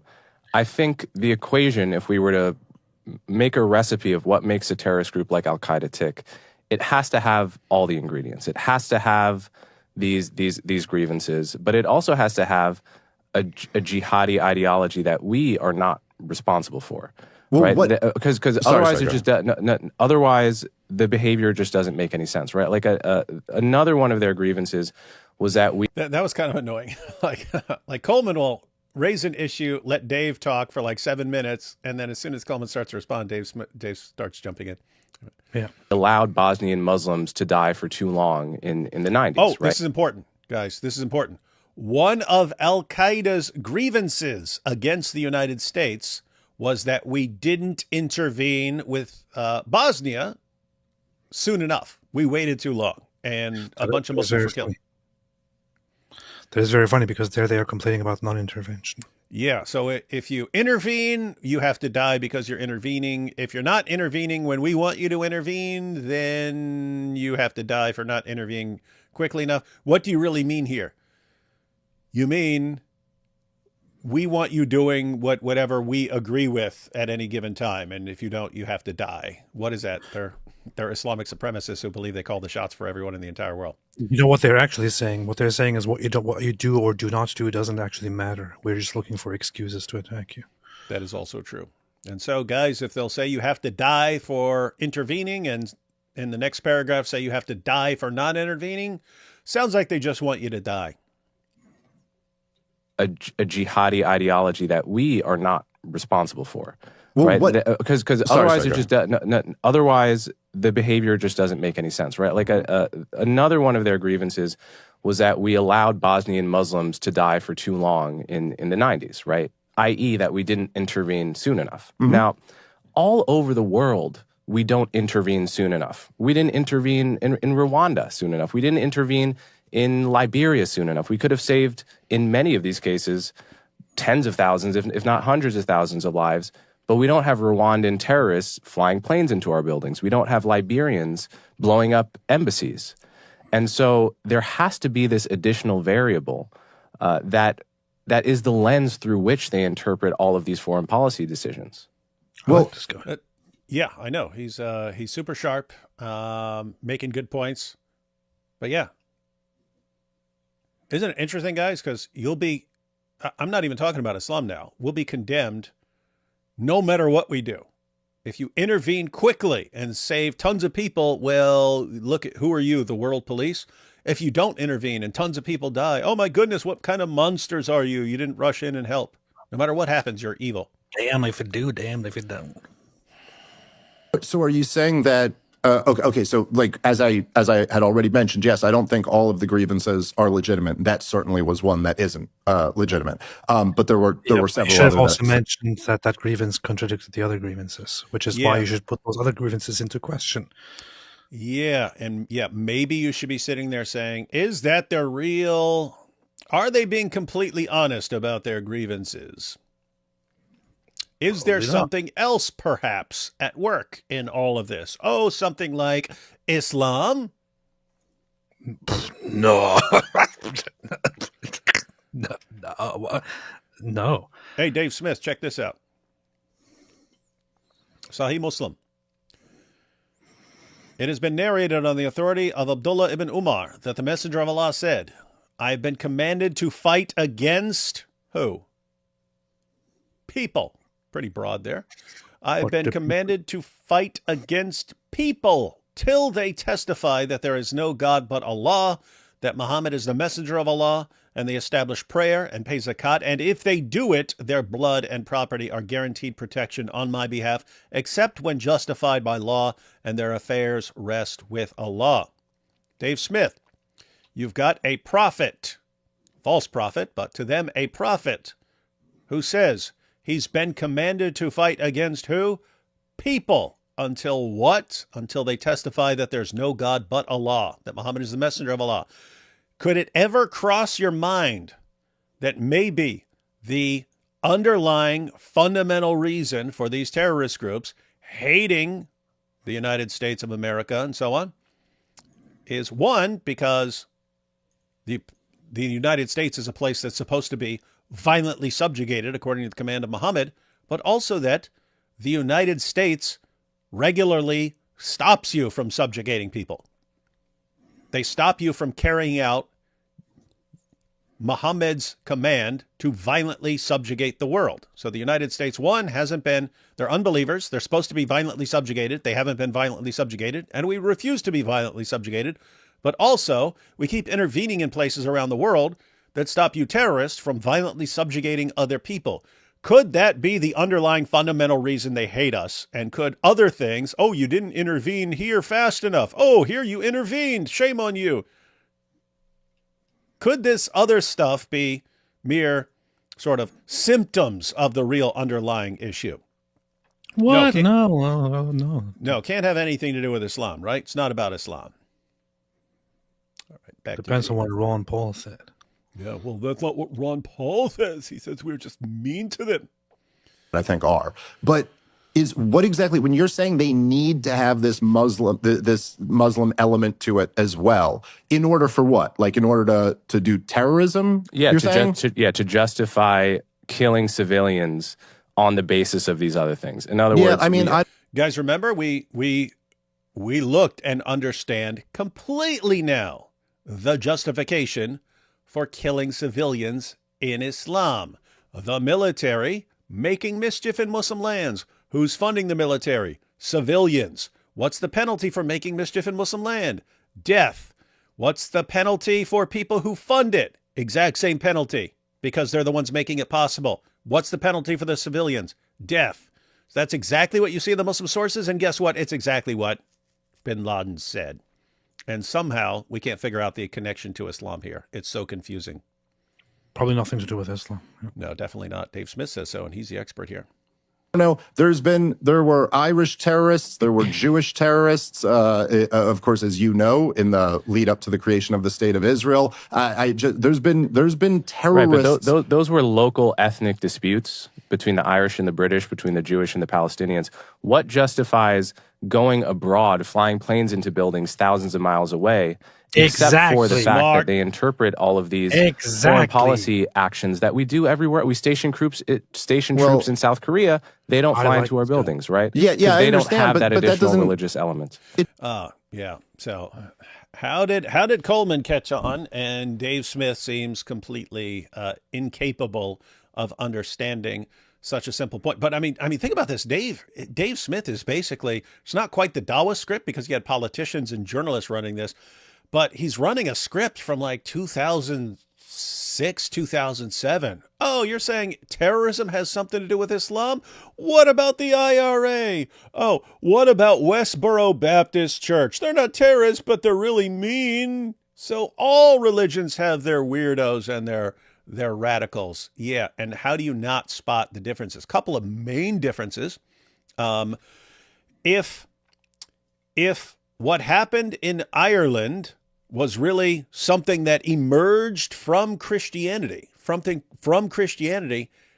wouldn't you expect to see it kind of all over the place where Christians anywhere are in anything remotely resembling similar circumstances? Same with Westboro Baptist Church. Oh, but look at Westboro Baptist Church. Okay, do you see other people doing exactly what Westboro Baptist Church did? No, because there's nothing about like protesting soldiers' funerals and stuff like that. It's some weird local thing that's a group decided on. And it doesn't emerge in other places because other people, it's not emerging from the ideology or the religion.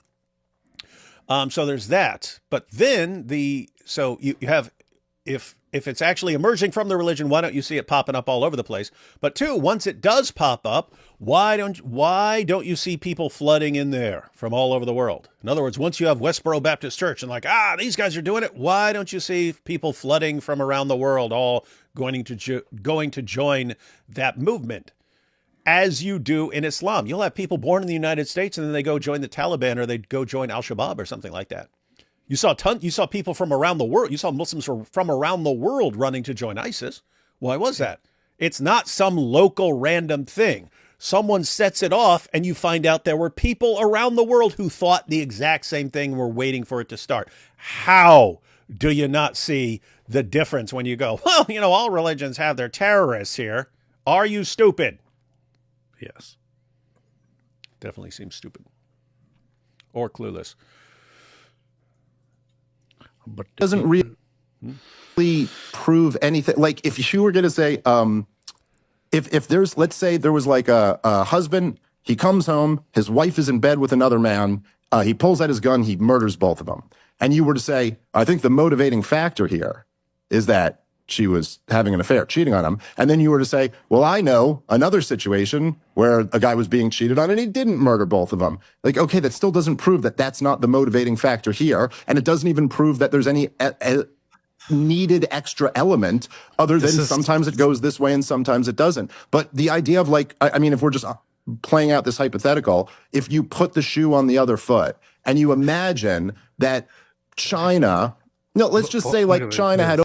This is terrible, Dave. I am having this moment right now, which happens rarely when somebody says something really stupid, where it just sounds incredibly, ridiculously stupid, and I can't even say, I can't even tell why, because that's how dumb it is.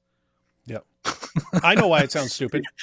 The analogy is so ridiculously stupid, and I can't even put into words why, but it's just so obvious because it's just such a poor analogy. Gosh. Yes. So guys, just to understand the analogy, and then I'll point out why it's terrible and stupid. So Coleman points out, well, hey, if the problem's not Islam, how do you explain the fact that the sort of response that we see from these Muslim groups, you don't have widespread same response that you among non-Muslim groups. So it seems like Islam is the factor that emerges from a ton of these terrorist groups. And then Dave Smith's response is, well, some people just react differently, right? And so a guy catches his wife in bed with another guy. He kills them both. You say, why did he kill them? Because my wife's cheating on me with this guy, and so I killed them both. Well, that doesn't mean another guy's going to react the exact same way, right? Therefore, you can't say the Muslims aren't reacting because the West is a bunch of bullies or the United States is a bunch of bullies. You can't say that. You can't say just because Korea doesn't react in the same way, therefore Muslims aren't reacting because of that. You can't say it. So in other words, you can't say that Islam is the missing factor, because there doesn't have to be a missing factor. Different people can just react in completely different ways. Now, what's the problem here again? Why is it that Muslims in Nigeria come to the conclusion about what they're supposed to do, and they come to the exact same conclusion about what they're supposed to do that Muslims in Somalia come to, and that they come to the same conclusions that Muslims in Gaza and the West Bank and Iran and Afghanistan and Pakistan, they all come to the same conclusion about how they're supposed to react. Terrorism. That's the go-to method. Why are they all coming to that exact same conclusion? I did want to point out something as well, because here's the thing. Dave Smith is correct to this small extent. Namely, terrorism is something that anyone could come up with. Terrorism is a tactic, right? Terrorism is a tactic. Anyone can use terrorism, and tons of people, tons of groups over the years have used terrorism as a tactic. And so his mentality is, okay, if Muslims are launching terrorist attacks, well, why are you going to say that has something to do with Islam when other groups have launched terrorist attacks before? Okay, something can be promoted and encouraged in one ideology that's not promoted or advocated in a different ideology, and yet someone from the different ideology could use the tactic. And so just to give the parallel here, when you look at the various studies on, let's say, the treatment of women in various parts of the world, the vast majority of the worst places in the world, based on whatever criteria people come up with to examine, the worst places in the world for women are Muslim majority countries. It'll be like there was one where it was 11 of the 12 worst countries in the world were for women were Muslim majority countries. I saw another one where it was 18 of 20 of the worst countries in the world for women were Muslim majority countries.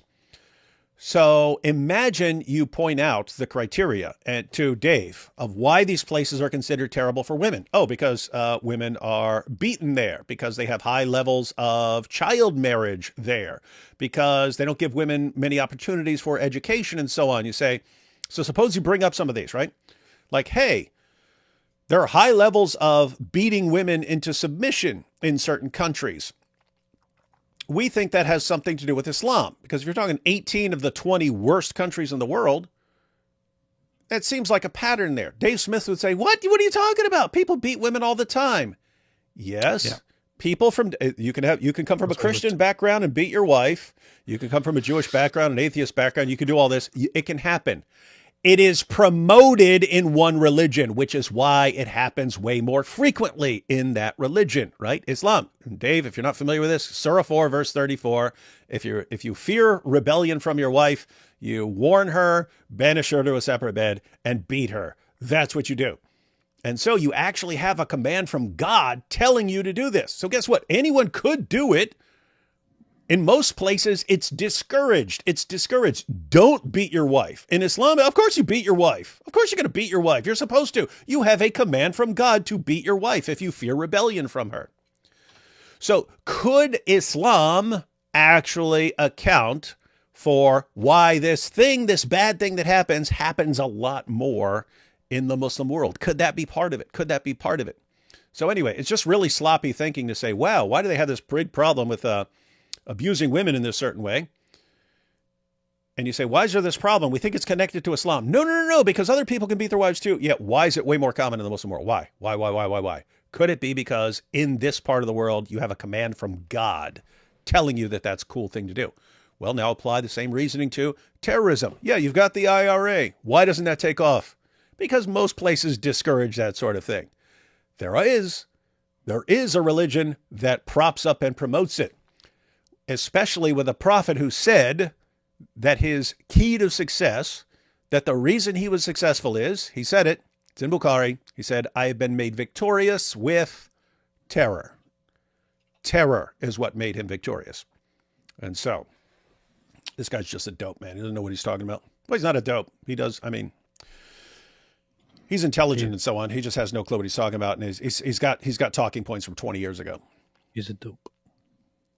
Overthrown our government and propped up a dictator and then started, occupying us or putting military bases in America, I think there'd be some Americans who would be grabbing their guns and they would become terrorists in the eyes of this new ruling regime. And I bet they'd be screaming about Jesus while they did it. So I don't actually think that's right. The Irish became terrorists against the British because they were the ones who they had a beef with. Now, if you're saying, well, why do they come halfway around the world as if that's some huge different factor? It's like, because I guess America is the world empire and we are really the final. Yeah, it is a huge. It's a huge factor, and you leave out one. The most important factor here, which is not that they come across the world to America, but rather that they come to America for a conflict that is far away from them geographically, that has nothing to do with them except religion. You're leaving out that factor, Dave Smith. You just don't get it. Sovereign over all of this area, and there are airplanes now. So I don't think there's anything like, again, I'm not trying to absolve Islam of any responsibility that they might have. I think we're losing contact with with these analogies because we're talking about a situation where mostly Saudis flew planes into our buildings, and we had the permission of the Saudi government to be there, right? So we're not talking about a situation where we overthrew the regime in Saudi Arabia and now the Saudis are pissed. This guy's good because so Dave Smith just pointed out in his response to, hey, why are Muslims going around doing the terrorizing here? And well, just imagine if another nation came in and conquered the United States and subjugated us, I think you'd get some people trying to fight back and they would be called terrorists. So if you could understand how we could become terrorists, why can't you understand why they could become terrorists and so on? And then Coleman just instantly points out, we didn't go over and conquer Saudi Arabia, and then they were freedom fighters trying to fight us to get us out. We were there at their request, and these other guys decided we had to die for helping their government that asked us to come help them the government was asking us to help them not be subjugated by another country. We helped them. How is this a parallel? So I guess if you wanted the parallel, it would be like suppose some foreign nation wanted to come and attack the United States of America to subjugate us, and we asked someone else for help. Hey, I can't think of who would help the United States, but let's imagine it's a different century, and we say, hey, UK, come help us. We need your help to protect us. And so the UK comes and helps protect us from this invading nation. And then imagine a bunch of Christians are like, no, we have to kill these British people for coming and helping us. That would be the parallel. Like what basis would you have for saying these British people are trying to help us at the request of our government, therefore they need to die? Where would you be getting that from? You wouldn't be getting it from Christianity. Where would that idea be coming from? Islam has that idea. You are a bunch of unbelievers. You don't get to be involved in this sort of thing unless it's something we really want you involved in, like Bosnia. But let's see how in response to the whole rambling by Dave Smith, this is of course the first objection, the first question that immediately comes to mind, that comes to Coleman's mind, that comes to our mind, that just came to my mind, which is why I stated it. But Dave Smith can't think about it, and he can't understand the argument. He doesn't really understand the comparison. He doesn't understand the problem. He doesn't understand that the problem here is not that you are at conflict with a certain group and that certain group then starts losing it and attacking you, but rather that you are at conflict with one group and then a different group far away, because they have something in common with that group that you are in conflict with, starts attacking you from across the world. That only happens with Islam, and he doesn't understand it. He keeps distracting from the point and losing it with these false analogies. Why can't he just admit it? Yeah, this is actually, again, I haven't seen much Dave Smith, but this is like really sloppy and dangerous. It's like, if you don't want to be sloppy on stuff where it's actually dangerous. But I mean, seriously, this was what he was saying was standard on the left 20 years ago. Obama came to power and he put this theory to the test. I'm going to put this theory to the test. We're going to go and we're going to praise their religion. We're going to talk about how much we love their prophet. And I'm going to say, peace be upon him when I talk about their prophet. I'm going to say, we want a fresh start and we're here to help you. And it blew up in his face. Completely. And you ended up with ISIS. So like everyone else is, guess what? That's when I stopped hearing that. That's when I stopped hearing that so much. Then they stopped saying, oh, if we just went and, if we just went and we respected them and we said, we love your prophet and we want to help you and we apologize for being bullies in the past, their hearts will melt and they'll walk out and embrace us. That was the theory. Okay, tried it. Didn't work at all. Blew up in the face. Seems like you should stop using the theory then. And all of a sudden, Dave Smith is popularizing it now again. It's all because of us, guys. All because of us. All right, back to Coleman. Oh, we gotta listen to what Ron Paul said. Well, I was 27. I saw Ron Paul, and I was like, oh man, this guy knows everything about Islam. So I'll just go with whatever he says. He says they're just mad because we're bullies. Okay. Doesn't make sense of 14 centuries of Islam. Nothing. What you said makes zero sense, and you still cling to it. Stop being stupid. All right, here we go. To be there, right? So we're not talking about a situation where we overthrew the regime in Saudi Arabia and now the Saudis are pissed. We're talking about a situation where we had every right and the invitation of the Saudi regime, and there is this terrorist veto. And I guess one of my questions to you is that if we live in a system of nation states, if the whole, liberal international order is to work, it has to mean that we can't take the veto of a terrorist organization within a country to mean more than the word of the head of state that says, actually, we have an agreement. They want us to be here. The king of your country wants us to be here. We have his permission. You don't get to veto us being here by killing civilians.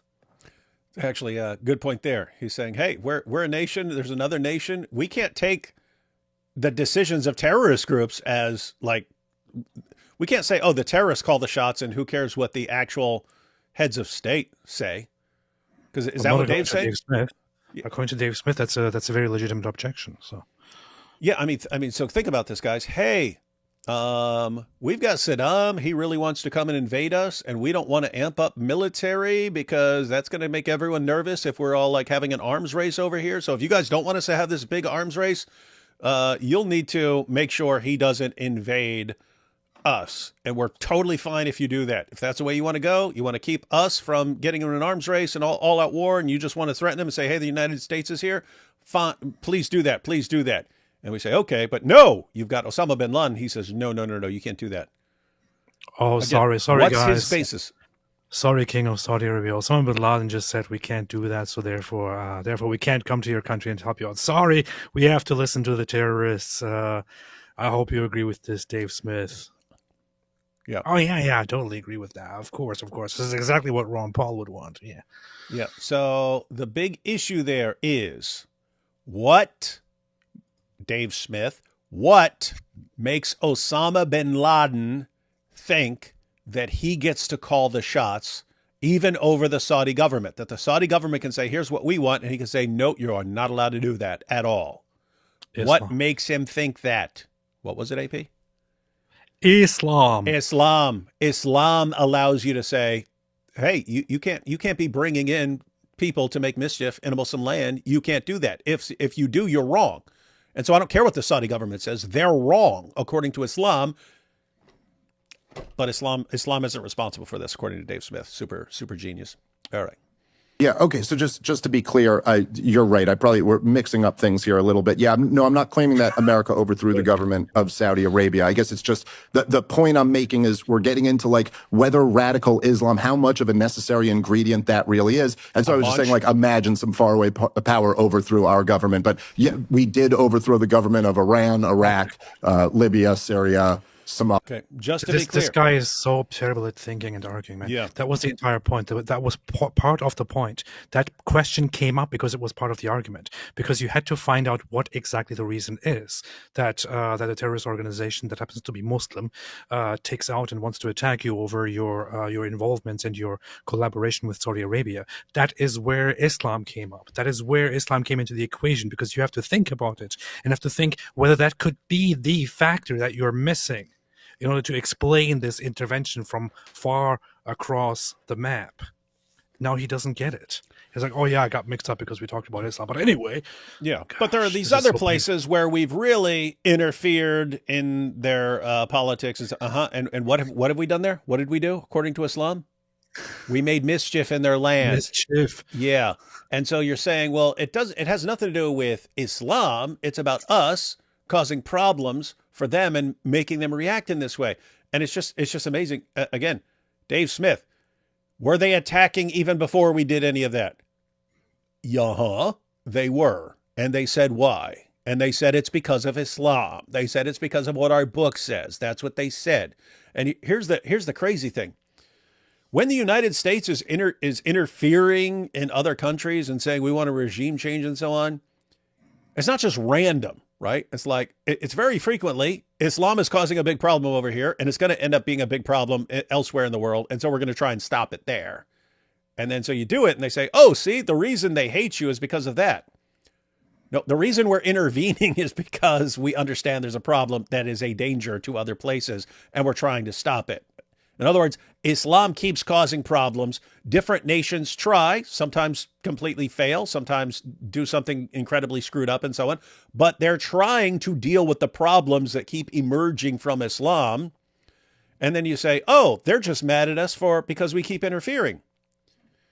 Well, yes, they are mad because we're interfering, but it's because they're trying to subjugate the world and we're stopping them. And they're really, really mad at us because of that. Why? Why? They're not. Let me put it this way. If you think they're just trying to mind their own business and they're just sitting around, they're eating their falafel, and we just go in and start attacking them, and then they're just reacting, okay, that's nonsense. That's nonsense. If you want to say, hey, we're kind of leaders various leaders over many decades are coming up with different ways of trying to deal with all this stuff that keeps arising in the Muslim world, and that Muslims get mad about it when we interfere with what they're doing, yeah, that's true. But to say it doesn't have anything to do with Islam, or that Islam just isn't an important factor, is just beyond idiotic, and you should stop talking about Islam ever. You might, again, I've not seen a lot of Dave Smith. He may be correct on every other thing he's ever said in his entire life. Here, he has no clue what he's talking about, and it's dangerous because he's misleading his dumb followers. There is no world where Muslims just want to mind their own business, and things just begin happening to them. That is just not how it is. This is why you need to inform yourself about Islam. If you want to have these conversations, and if you want to talk about Islam as a factor, whether it is a factor or not, you need to inform yourself about Islam. If you did inform yourself about Islam, you would understand that a religious movement, a religious Islamic movement, would not be interested in simply living their lives and developing their lives and minding their own business and all that. No, they are very much interested in expansionism in different ways, whether it is through will or force, whether it is through preaching or through forcing those who are part of it to stay part of it, whether it is through suicide bombings, whether it is through wars, whatever it is. This is simply part of Islam. You have to understand Islam in order to understand that Islam fundamentally has this aggressive expansionist aspect, which is what led to the rise of Islam from the very beginning. if you did understand this, you would probably also understand that it is very easy to rile up Muslims simply by existing. Let's read a quick passage, AP. We've already read a little bit. We've already checked out the Quran. We checked out Surah 5, verses 32 to 33. Went to the commentary of Ibn Kathir, just to show we're not making stuff up. But here's a fun little passage here. So, Dave Smith, you want to learn a verse? Check out Surah 9, verse 29 there, right in the middle. Ooh. Fight those who do not believe in Allah. Notice it doesn't say fight people who are oppressing you. Fight those who do not believe. This is about what you believe. Fight those who do not believe in Allah, nor in the latter day, nor do they prohibit what Allah and His apostle have prohibited. You're supposed to fight people if they do not prohibit what Allah and His apostle have prohibited. Remember the issue of freedom that came up? So if your country says it's perfectly acceptable to make fun of Islam, and your country says women can wear miniskirts, have you prohibited what Allah and His apostle have prohibited? No. Nope. So you can say it's connected to them having a problem with freedoms, but specifically because of what the Quran says. So it is an Islamic issue. So nor do they prohibit what Allah and His apostle have prohibited, nor follow the religion of truth, Islam, out of those who have been given the book, Jews and Christians, until they pay the tax, jizya, in acknowledgement of superiority, and they are in a state of subjection. Are you getting this, Dave Smith fans? This is a command to fight people, including Jews and Christians, until we acknowledge the superiority of Muslims and Islam by paying tribute money called jizya. What did the Barbary pirates want? When did they agree to leave us alone? When we were paying them tribute money. They said, "Give us all your jizya." Yep. So until they pay the tax in acknowledgement of superiority, and they are in a state of subjection. Dave Smith, we are supposed to be subjected to them. We're not.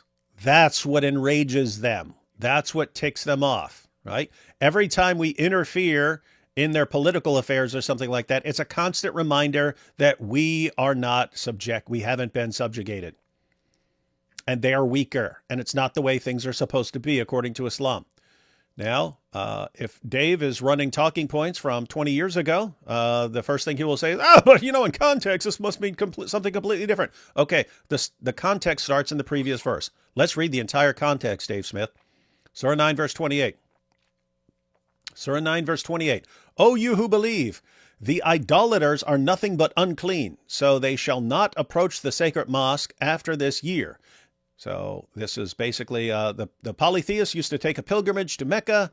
They were not allowed to take the pilgrimage to Mecca after this. They said, no more polytheists coming to this. So keep in mind, the Kaaba was a pagan, polytheistic center of worship. Muhammad conquered it and then said, yep, no more of the pagan stuff here. So they took over their place of worship and then said, now you don't get to come here anymore. So anyway, the idolaters are nothing but unclean, so they shall not approach the sacred mosque after this year. And if you fear poverty, because you had trade deals and so on with these polytheists, and now you're upsetting them, they're not going to want to have deals with you anymore. And if you fear poverty, then Allah will enrich you out of His grace, if He please. Surely Allah is knowing, wise. Okay, so you're going to lose money from the polytheists because you're separating from them and you're not interacting with them anymore. Okay, well, we're going to lose money. So how are we going to make money? It says, don't worry about losing money from these guys. Allah will enrich you out of His grace. How's He going to enrich them if they're losing all this money? Next verse, Dave Smith. You're going to fight those who do not believe in Allah, nor in the latter day, nor do they prohibit what Allah and His apostle have prohibited, nor follow the religion of truth, out of those who have been given the book, Jews and Christians, until they pay the tax, the jizya, in acknowledgement of superiority, and they are in a state of subjection. We're losing money from the polytheists. How are we going to make that money back? We're going to fight the Jews and Christians until Jews and Christians agree to pay us tribute money to avoid being attacked. Are we moving too fast for you, Dave? Muslims are supposed to be in charge. They're supposed to be in control. They're supposed to take control of the place. And if there are disbelievers in that place, Muslims, in order to satisfy their needs, have to extract all the jizya from the disbelievers. They give me all their jizya. I want all the jizya. I want all their jizya. Give it all to me. Shower us. You have to shower us in jizya. Shower me in your jizya. So that's what they have to do in order to get rich and to take care of themselves. This is inherent to Islam. It's fundamental to Islam. So, Dave Smith, before the United States even existed, long before me or AP were ever born, there was a standing command to fight those who do not believe in Allah. Specifically refers to people of the book, Jews and Christians, that the fighting only ceases when we acknowledge the superiority of Muslims and we pay them money. That's when they're not supposed to fight us anymore, right? Now, you might be saying, well, maybe this is about people attacking Muslims and so on. No, because you have the condemnations that justify violently subjugating us in the verses that come right after it. So check out 930. What have we done? What have we done? Were we attacking Muslims, killing them? Is that why they're supposed to fight us? What's the condemnation of Jews and Christians? Verse 930. And the Jews say, Uzair, that's Ezra, Uzair is the son of Allah. And the Christians say, the Messiah is the son of Allah. These are the words of their mouths. They imitate the saying of those who disbelieved before. May Allah destroy them how they are turned away. Why is the Quran calling for Allah to destroy us? Because of the words of our mouths, our speech. What's that about them having no problem with our freedom of speech? We have to be destroyed by Allah because of what we say with our mouths. In the context of Christians, we say that Jesus is the Messiah and that he's the Son of God. And the condemnation of Jews is something no Jew has ever said. Ezra is the son of Allah. They have taken have we done anything else? Next verse, 31. They have taken their doctors of law and their monks for lords besides Allah, and also the Messiah, son of Mary, and they were enjoined that they should serve one God only. There is no God but he, far from his glory, be what they set up with him. Be what they set up with him. Has there been one word about Jews and Christians oppressing Muslims and attacking Muslims and attacking Muslim countries? One word about it. What is every complaint about us? It's about our basic religious beliefs and practices. Every single one. Why do they hate us? Oh, because we're oppressing them and we're bullies. They hated us before we did anything to them. But maybe there's something else. Okay. Verse 32. What else do we do? They desire to put out the light of Allah with their mouths. This is talking about what we say. What was the condemnation? Jews say Ezra is the son of Allah. Christians say the Messiah is the son of Allah. It's what we preach. It's what we say.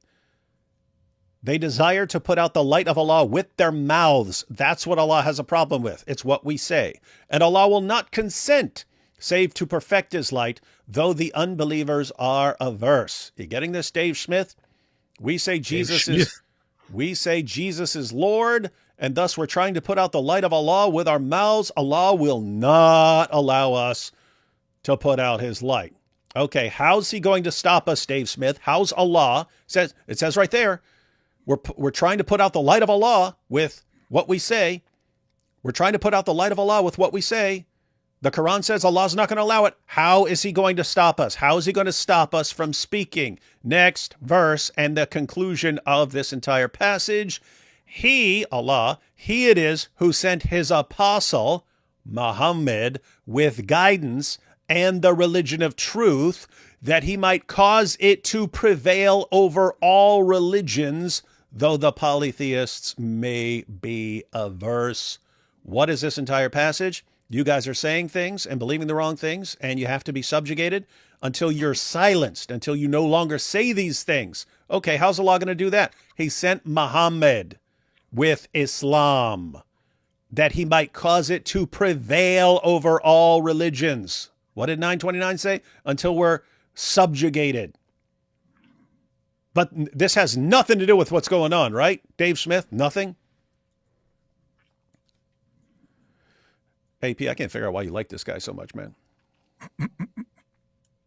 Guy has no clue what he's talking about, and he's convincing everyone else to be as stupid as he is on this issue. I just find it funny that after the whole gave me all the jizya, the bitch about they want to put out my light with their mouths. Sounds kind of weird. I know. I was trying to avoid such silly thinking. Isn't it crazy, though? Yep. Islam said it a long time ago. What's the real reason Osama bin Laden, all these other guys hated us? They're supposed to be in charge. We're supposed to be subjugated. We're not subjugated. That enrages them. It's like a big slap in the face to their entire religion. And you got Dave Smith. No, just because we're bullies. That's the real source. Just because we're bullies. I heard it from Ron Paul, the world-renowned religious scholar, Ron Paul, world expert, the author of the 35-volume commentary on the history of Jihad. Ron Paul, he knows everything. My goodness, man. It's pretty bad. It's pretty bad. Yeah, Yemen, we've done quite a bit of overthrowing governments in that portion of the region, many in the last few decades. And so, look, I mean, to say that you have, I don't exactly know, where, at least the claim, I'm a radical libertarian here, man. So I really don't believe in much of government being legitimate at all. But the idea that, I think the general view of things is that we view the legitimacy of government as being derived from the people. That I don't think actually makes any sense, but that's kind of the belief in the Western world. I don't know what the invitation of the Saudi government means in terms of legitimacy. So we have a right to be there. Yes, the dictatorship that we prop up and keep in power allowed us to be there. So I guess that's true. No, I'm not suggesting dictatorship of Saudi Arabia. Yeah, the government the dictatorship allowed us to be there, but I mean, we should have listened to the terrorists. This is not what happened in Saudi Arabia, bro. You have no idea what you're talking about. This is the problem with libertarians. What? They're too smart? It's always the same dumb talk of, oh, well, we're just going around and telling people what to do, and, just let them decide what they want to do. And, every government ever in the world that was probably installed by America, and, why can't we just let the people decide what they want to do? And something happened in the world, it's probably our fault. We got to stop meddling with all these other people that just want to exist. Can you please shut up? Terrorists should get a veto. If we are doing something that is moral, that is correct, and that is within the interest of the United States of America, and that comes with the price that terrorists are going to be mad at us and want to attack us, well then, I don't think we should just allow them to bully us out of doing that. In other words, if the terrorists actually had a problem with the fact that America is just such a darn free place, and wanted to attack us for that, well, then we got to fight them. Screw that. We're not going to allow terrorists to have veto power over what we do. Why is Dave Smith calling for war? Oh, why is he such a war hawk? Why is he getting back to that talking point again? he makes no sense. I really do not understand what makes people listen to this guy. He is completely out of his depth, and he completely abandoned the discussion and went back to the earlier talking point, which has nothing to do with the current one anymore. I think is that if you recognize that this policy comes with the cost of these people hating you so much, maybe we should re-examine this policy. And we can sit here and say, look, in the same sense that if all the propaganda that Joseph Stalin used to put out about how racist America was, which he loved that. And he would put out all his propaganda about how horrible black people were treated in the South in America. And, now any of us could look at this and be like, okay, the biggest hypocrite in the world, Joseph Stalin, you care about human rights or something like that. But that at the same time, that doesn't mean you don't go, you know what? It is actually pretty messed up the way we're treating black people in America. Maybe we ought to examine that. That's not me giving Stalin veto power over American policy. It's just pointing out that, number one, if you were in the Cold War space, you're giving them a giant propaganda talking point here. And it's also a bad policy. It's wrong what you're doing. So yeah, you should stop that. I've heard it argued by some. Okay, wait a minute. So Joseph Stalin was just propagating certain things. and he was just hypocritically using those talking points for his own purposes. He actually didn't properly, or in a just way, acknowledge that we as Americans have problems which he is in a position to fix. Therefore, he's criticizing that. So he was just using talking points in order to justify his hate and his global policies. Okay, good. Now the same thing is true for the Taliban, and sorry, the same thing is true for Al Qaeda, and they hate us because of Islam. And they were just using fake talking points, like the issue of Saudi Arabia, in order to justify their Islamic hate. There you go. Problem solved, Dave Smith. Yeah, so what Dave Smith was, the point of his little analogy there is that just as you can point out, yes, of course, Stalin is just saying this stuff for propaganda purposes. Well, the fact that Stalin is saying it doesn't mean that there's not an actual problem. And therefore you can say, hey, we know he's just running his mouth because he'll use anything. But maybe there is something here that we need to work on. So the parallel there, it seems like, is, okay, yeah, maybe these guys are just using these maybe the terrorists are using these talking points and complaining about this or that. That doesn't mean we don't have a problem here. What's the problem? That we keep interfering in what's going on in other places in the world. Now, here's the thing.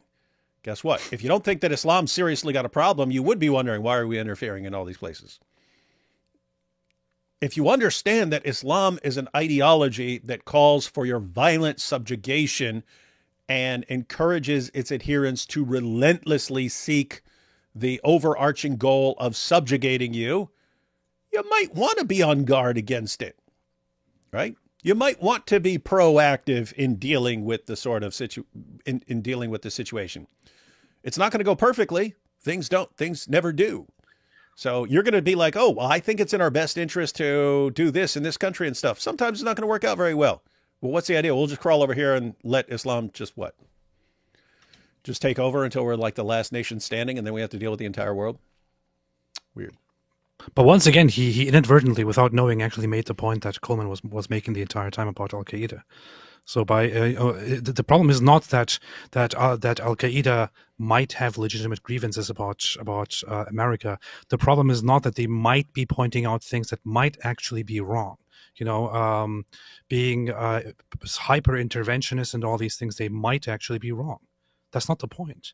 The point is that there is something greater behind Al Qaeda using those talking points, and that is their fundamental hate for the disbelievers, or the disbelievers being close to their lands, and that is why Al Qaeda is using those talking points.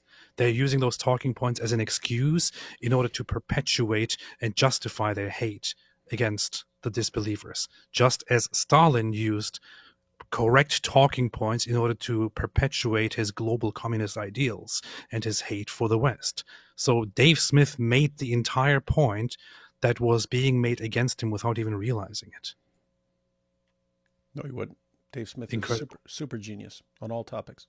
Incredible. Exactly sure if this is true, but that actually had that was a big part of the civil rights movement and getting the national security apparatus on board with it, because they wanted to plug up that hole in the I know what you're thinking. Come on.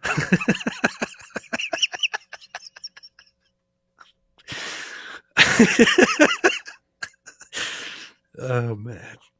Propaganda war. I'm not sure if that's right or not. But the point is that, no, I'm not saying the terrorists get a veto over it. I don't think that's right. I think that was a very minor factor in my opinion. Yeah, that might be right. I'm really, honestly, not sure about it. I've heard it argued before. But regardless, there certainly were people who wanted to plug up that hole in the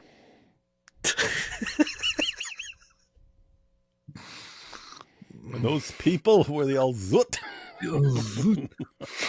There certainly were people who wanted to zoot that hole. Why, man? He knows what he's saying. He's sitting here thinking, you know what? David Wood and AP are going to be watching this later because we're talking about Islam. So let me drop in a bunch of obvious zoot openings for jokes because I'm a comedian. Shame on you. Shame on you for tarnishing such a noble show as ours. You're perverted. Perverted line. Propaganda war. Not saying that that's what percentage, that had to do with it actually going through. But I would say that I'm not suggesting bin Laden get to dictate our policy. I'm saying that when bin Laden states his list of grievances, and they are, you have your military bases in our Holy Land. You prop up Israel, who mistreats the Palestinians. You've been You make mischief. You make mischief. Okay. Now talk more about making mischief, and then, of course, why he thinks he is obligated, even if it's a country telling you to do it. Why he believes it's not allowed, because you are making mischief in a Muslim land. Go ahead. Slaughtering children in Iraq for the last, I guess, decade at that point. Whatever, go through. You prop up brutal dictators in the region. We didn't intervene soon enough in Bosnia. Right, I'm saying that one I don't. Yeah, they're not anti-U.S. military intervention. They just want it specifically prescribed in their. Yes, but I'm not a bin Ladenite. I'm not coming on here to. I'm not calling you I think he was no, but I'm saying I'm not saying he was right about everything, and I'm not claiming that bin Laden was a non-interventionist libertarian like myself. I'm saying I, as an American who cares about this country remaining free and prosperous and safe, I can look at this list of grievances and say yeah, Coleman, that one about us not intervening enough is complete nonsense. I just need to say something important before we continue. I would advise for self-proclaimed proud libertarians to stop using "I am a libertarian" as a bragging talking point, because it actually does the opposite effect. Thank you. The one about us killing a whole bunch of Iraqi kids, he's got a point on that. So the one about us propping up Israel. What I want to say, Dave. Let me just real quickly, I'll just end this very quickly. It goes, this is kind of the whole spirit of George Washington's farewell speech. That it's like, look, you get involved. Osama bin Laden was basically George Washington. In all these entangling alliances, and it causes nothing but disaster for your own country. So yes, I think it's reasonable to look at some of those grievances and go, we should have no part in any of this. So a few things, and then I want to move on to Ron Paul's other big pillar. Sure. You said the big awakening for you was this Ron Paul thing of why they hate us. And I'm really addressing myself to that. And I have to say, Ron Paul may be a genius, just like Dave Smith. Ron Paul may have been completely correct on all kinds of political issues, for all I know. On this issue, Ron Paul had no clue what he was talking about. You can even agree with a lot of that people get ticked off about the United States being the world police. That's all true. But to think that the particular reaction of these Muslim terrorist groups isn't based on Islam, and that Islam is not the problem here, that's idiotic and dangerous, and Ron Paul had no freaking clue what he's talking about. And now you have Dave Smith repopularizing a theory that I thought was basically dead because it was tried and it failed miserably and led to ISIS. And now he's bringing it back so we can do the same stupid thing over again. Because he's very intelligent. Yeah. That point, very simply, if Al-Qaeda did not believe in a Salafist extreme Islamist ideology, which is the most radical corner of Sunni Islam, I'm not saying it's all of Islam, not even most of it. Take away that one ingredient, we could do everything else the same in the Middle East as we had done. Please, overthrowing, backing the overthrow of Iran, the tough sanctions on Saddam Hussein, which caused a humanitarian crisis, putting our troops in Saudi Arabia, and they would not have flown planes into our buildings. That is my claim. That's my claim. And I think, and I'm addressing myself to this question of why they hate us. I agree with you. It's not. He should have posed that as a question to Dave Smith. In other words, said, if Islam did not have these teachings about making mischief in a Muslim land and about having to carry out the Islamic penalties for making mischief and having those connected to the people who actually fund the mischief making, which is the civilians and so on. And if you didn't have Muhammad saying, I've been made victorious with terror, and if you didn't have these overarching commands to violently subjugate the world so that people aren't allowed to say blasphemous things anymore. If you didn't have all of that, would those planes have been flown into the buildings? And the only thing Dave Smith could say here in his defense is yes, because the Jews would have done it anyway. But apparently he's not one of the crazy conspiracy theorists. And because Jews love to dance anyway, what are they going to do? Not dance? It was the perfect opportunity to dance for them. Yeah. So AP was saying that should have been as a question. Do you think they would have attacked us anyway? Let's see what he says here, though. Hate us for our freedoms. It's that they hate us because they have a very powerful ideology, which makes them prejudge any actions by what they consider to be non-Muslim, Christian crusader, etc. And to me, it's crucial to understand if this issue of why they hate us, in fact, is important.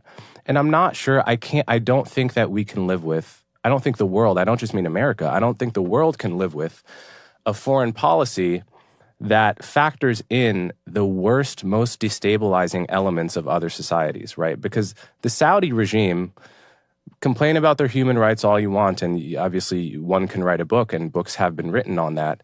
They have a much better chance of ruling Saudi Arabia and ruling it in a way so that the people flourish than the Bin Ladenites. Oh, so the point he's making there is, yeah, you can not like Saudi Arabia and you can think their government is a dictatorship and so on, and simultaneously think it's better that they're in charge than a bunch of freaking like flat out terrorists, like an actual Al-Qaeda terrorist group. And therefore it's in your interest to keep them, to keep the terrorists from taking over entire countries. What do you say? That's true. The funny thing is that Saudi Arabia are also Salafis, just kind of a different strain or different type of it. Because Al-Qaeda would be the more extreme version of Salafism, which relies less on politics and stability, but rather on picking up the sword and fighting for it. Whereas the Saudi Arabian version, they weren't primarily Salafi, but have been stabilized under Salafism, or what is called Wahhabism, to establish Salafi Islam as the dominant force and to forbid anyone else from trying to subvert it or change it. But their Salafism is also why they have such brutal human rights violations, despite having relative harmony. And if it were the case that in Korea, with our troops there, if there was some Korean terrorist group that said we can't have these Americans on sacred Korean soil anymore, it would not make sense to listen to that terror group over the Korean government and risk taking away our deterrence and make our foreign policy basis on that decision when the Korean government is trying to get rid of these groups anyway in order to create flourishing societies. So I think we have to be on the side of the elements in these societies, these developing societies, that are trying to haltingly and with many foibles bring their countries forward and make their countries prosperous. Yeah. Okay, last word.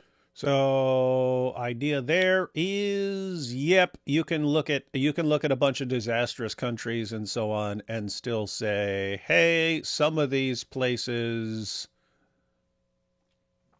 are more likely to develop and make improvements under certain regimes than they are under a flat-out terrorist regime. And guess what? We've actually seen that in Saudi Arabia. We've actually seen progress in Saudi Arabia in terms of women's rights and so on. Like to see more. Yeah, but let's say that we've seen more progress, let's say, in Saudi Arabia in terms of women's rights than in Afghanistan, where it's the reverse. They're crushing women there. And then let's get to the other. There's also been never a Ghazali concert in Afghanistan. So. Mm-hmm. Yeah. Why aren't the Taliban allowing Iggy Azalea to come and twerk in front of them? That's the question. Yeah. Oh, they'll sit there and bang 9-year-olds, but and goats, but not can't have a girl twerking. Yeah, I guess I just am fundamentally unconvinced by this assertion that Islam is this necessary ingredient. I mean, there's been Radical Salafi Islam. I just want to be very precise. well, I don't know. The Iranians I'll just say Islam.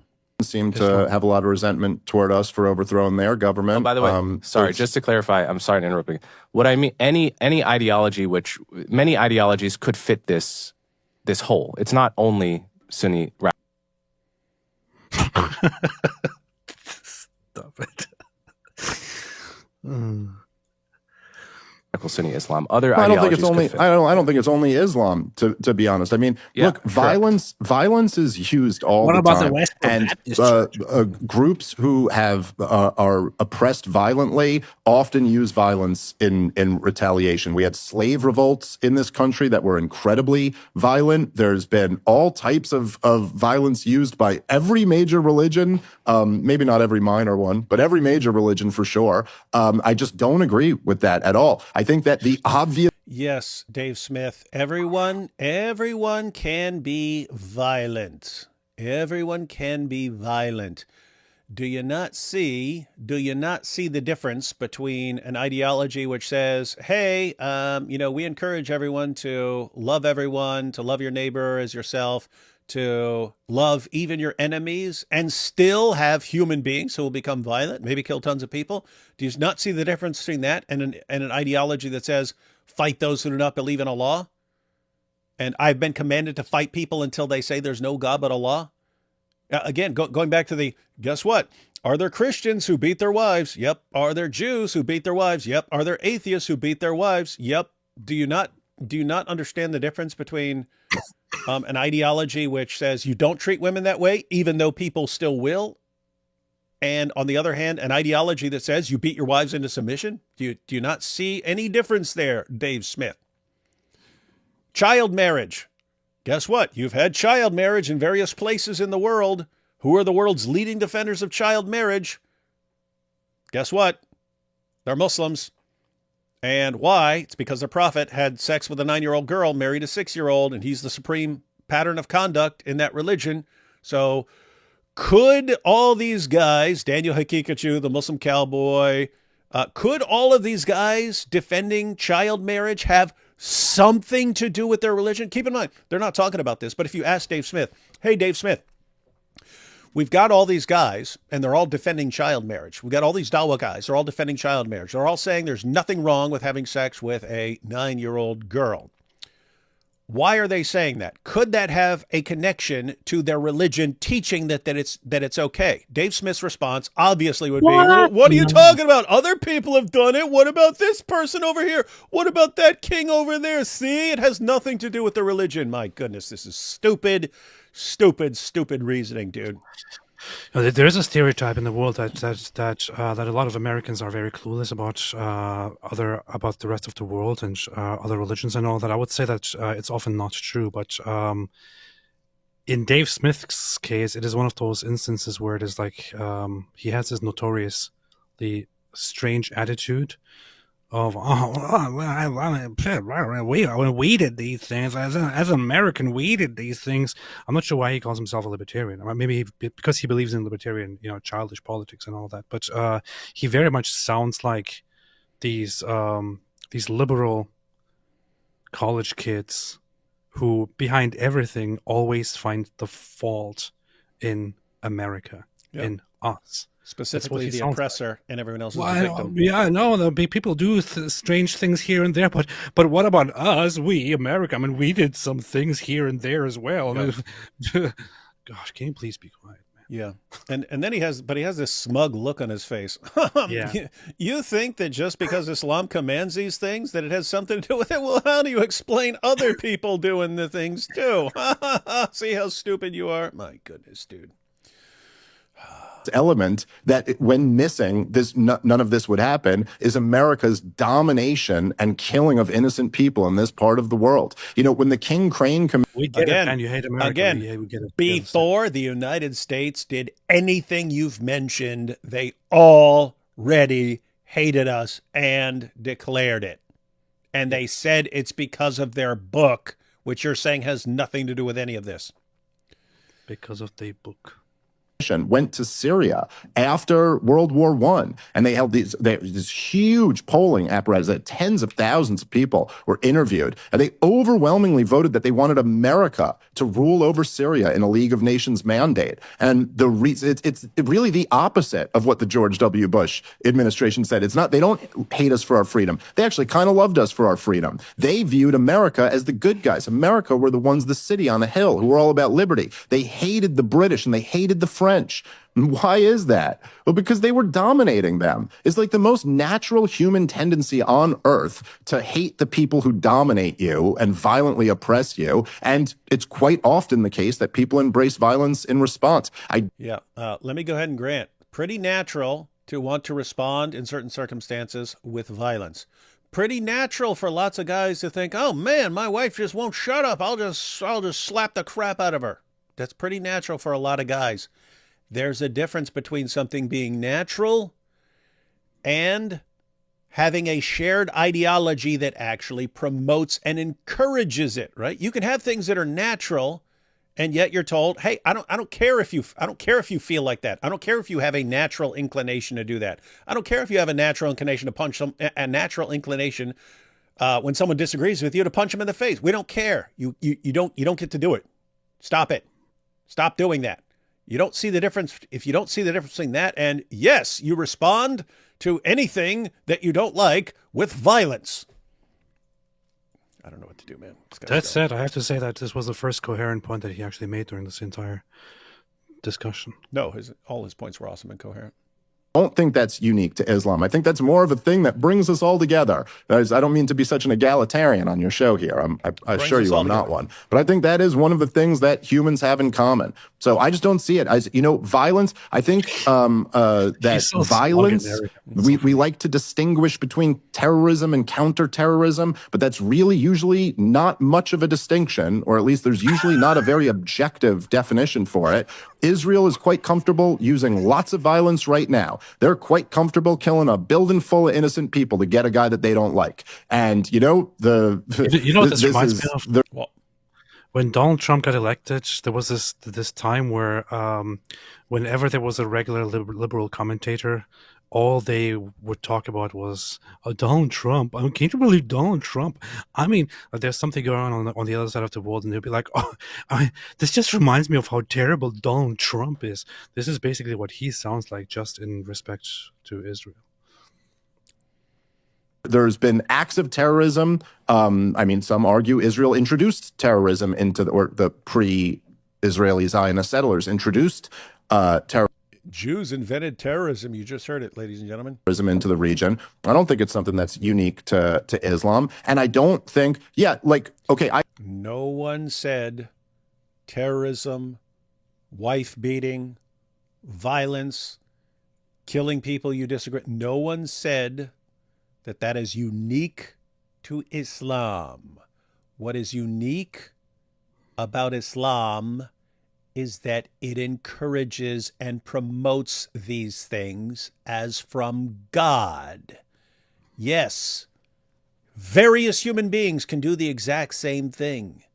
There's one ideology that says, and God wants you to do all these things. He wants you to do these things. Other people are telling you don't do these things. No. Allah's telling you definitely need to do these things. And that's a serious, serious, serious difference. If you don't believe me, Dave Smith, just do a little experiment. Take 10 husbands and 10 wives and tell those men, hey, you may occasionally have an urge to slap your wife. Don't do it. Tell them that their entire lives.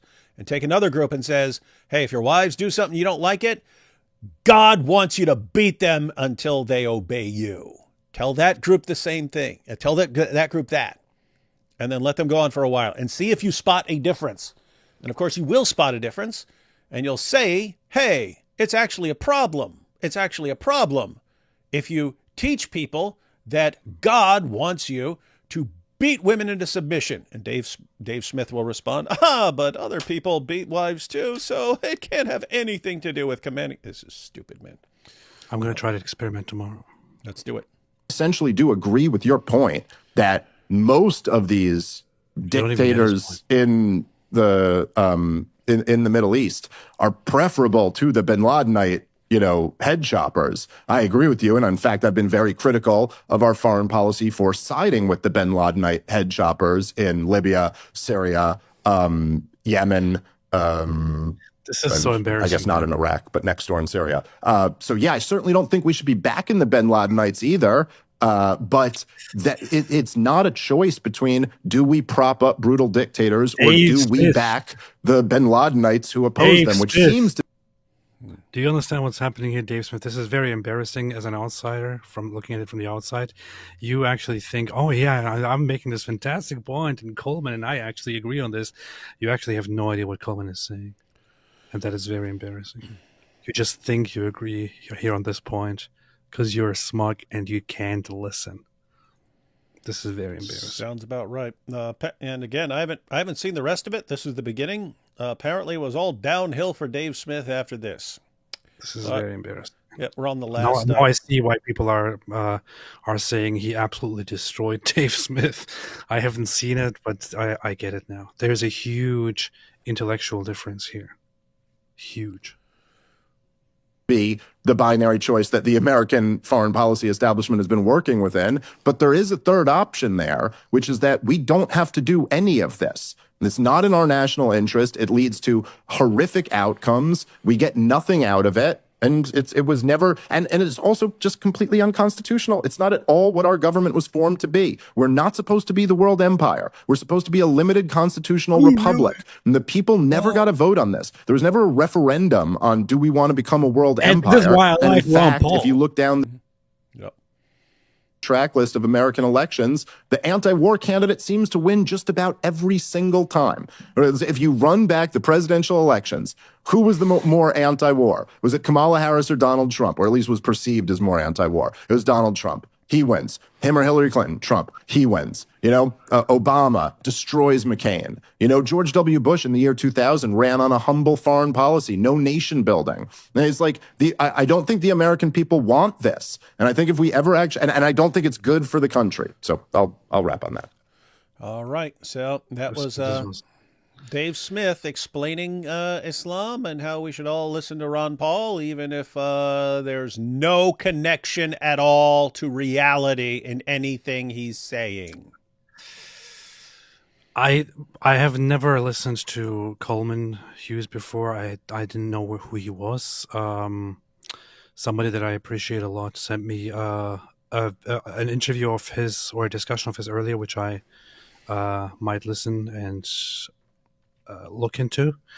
But just from this here alone, just from this exchange alone, I have a lot of respect for the guy. He seems very smart and sharp and good and on point. As for Dave Smith, this is one of many times that I've actually listened to him speak about something, and he sounds as clueless as he always does. And please, man, please, when it comes to something like Islam, especially Islam's impact on the world, stop talking trash. Stop talking nonsense. Inform yourself on the matter. Stop trying to educate the masses on something so crucial. It is stupid. It is dangerous. It is misguiding. Just let it go. Don't do it. Leave it to others. Stick to, praising and having posters of Ron Paul on your wallpapers. You sound very, very dumb. And yeah, that's it. Pretty bad, pretty bad. So that was the entire discussion of Islam, as far as I know. Once again, ladies and gentlemen, it's the people who know the least about Islam who consider themselves the experts. It's the only topic I'm aware of. It's the only topic I'm aware of where the less you know about it, the more of an expert you think you are. And I'm not even talking about Dave Smith there. Just over the years, right? There's various presidents will jump up and say, "Ha, that group is not Islamic. I'm telling you what real Islam is." And they have no clue what they're talking about, but they feel confident enough that they are the experts, and the actual jihadis who are carrying out the commands of Allah, they don't know what they're talking about. It's the only topic where the less you know, the more of an expert you are. And the more you know, the less of an expert you are. Like you wouldn't have this in any other field. If you you would never say, oh, the less you know about math, the more of a mathematician you are, and the more you know about math, the less of a mathematician. It would just be completely incoherent nonsense. And yet we get to Islam, and it's the one topic where that rule applies. Weird stuff. All right, let's check these super chats, and we'll be out of here, man. Same as the left. America West bad. Churchill made Hitler do it. We made Russia do it. We made ISIS do it. Imperialism, oppressor, oppressed. Yep. And that's spreading right now. Hey, David, I found a new Islamic dilemma. The Quran affirms Sabians as true believers in Allah. Yeah. These are Gnostics known as Mandeans, a cult of John the Baptist who hate Jesus, Moses, and the God of Israel. I'm not sure about that because you had a couple of different groups there. So what happened with that is there's a different interpretation as to who the Sabians actually are. But historically, after the Muslims took over the region of the Middle East, Iraq, and further north and west, and they encountered the Mandeans. The Mandeans identified themselves as the Sabians mentioned in the Quran, and tried to get a status of tolerated dhimmis instead of being regarded as pagans and wiped out. But it's not really clear whether they are actually applicably the Sabians mentioned in the Quran. Yeah, that's why I said I'm not sure about that, because you have, that's where Muslims took the part of the Shahada from. So the Shahada actually came from the Sabians saying, there is no God but Allah. And Muslims just added, and Muhammad is his messenger. They also had 7 daily prayers, and 5 of them were the exact same times as what ended up in Islam. You actually have sources where Muslims were confused with the Sabians. They were like, hey, people thought that when Muslims were talking to them that they were Sabians because they had adopted a lot of the claims and so on and practices from them. But that's just what happens when Muhammad is stealing his entire religion from the people around him. That's what they do. You guys always make my Lego builds more interesting. Got a Mike Winger fan, apparently. Now, if only this piece would go in. Not in the al-Zut sense. That's good. For Cosmic Observer, Ramzi Youssef, Twin Tower bomber, apparently converted from Islam to Christianity in max security prison. Thoughts? We're saying this is for Cosmic Observer. So you're asking Cosmic Observer for his thoughts? He has no ability to share his thoughts except for in the chat there. Otherwise, he wouldn't be an observer. He would be a commenter. Yeah. If I was an terrorist, what would I want? To do my jihad without opposition. How do I get what I want? Convince the opposition it's their own fault. It doesn't have to be true. Yep. Predator behavior. That is correct. You have stupid people falling for it, thanks to Dave Smith and Ron Paul. So Muhammad got cheated on by the al-Zut, you see. Yes, he did. That's true. Why are the left and woke right silent about real genocides like against Nigerian Christians and in Sudan? Do they not get the common denominator in those places, Congo, Mozambique, Syria, and the rise of anti-Semitism in Western Europe? Because no Jews. No Jews, no news. Plus, the victims are Christians, not Muslims. Mm-hmm. When life gives you lemmas, prove it. That's true. Dave Smith, but I'm just a comedian. His go-to say, oh yeah, Dave Smith, but I'm just a comedian. Yeah. If you get something wrong, hey, I'm just a comedian. It's nice and convenient. I'm just a comedian. I don't know anything. I'm just a comedian. You guys don't get it. You guys don't get it. Only non-Muslims have agency. That's true. That's true. Instead of this abstract theorizing, Dave could just go to any street corner in a Muslim city and ask. Yep, that would help, but I'll never do it. Guys, once you've decided ahead of time and you only strive to make reality line up with your thinking, there is no scenario where you're actually going to go and you need to go and look for evidence. I would actually love that. I think I would like to invite Dave Smith to go to a bunch of Muslims and ask them about their thoughts on the disbelievers. That would be very funny. Mm-hmm. Oh, we love all disbelievers except when they're oppressing us like the United States. They would probably scope him out ahead of time and be like, what answer could we give this guy to help him continue spreading nonsense for us? Does Islam make its members dumb? God Logic had like 5 Muslims say that it is impossible for God to have a son right after reading a surah that said God could have a son if he wanted to. Yeah. The men of Al-Zut paid jizya to the Prophet Muhammad. Yep. Got lots of jizya. Abundantly. You got the jizya of 30 men. Dave Smith is a narcissistic idiot who believes he's smarter and more moral than anybody else. This kind of ignorant arrogance has become a pandemic in the West. Yes, it has. Got problems. I'm a libertarian, which means I have to allow evil to happen. I'm a libertarian, which means I have to allow evil to happen because if I do anything, that'll make me more evil than the evil guy. What lover talk. That's basically what Dave Smith is doing. Mm-hmm.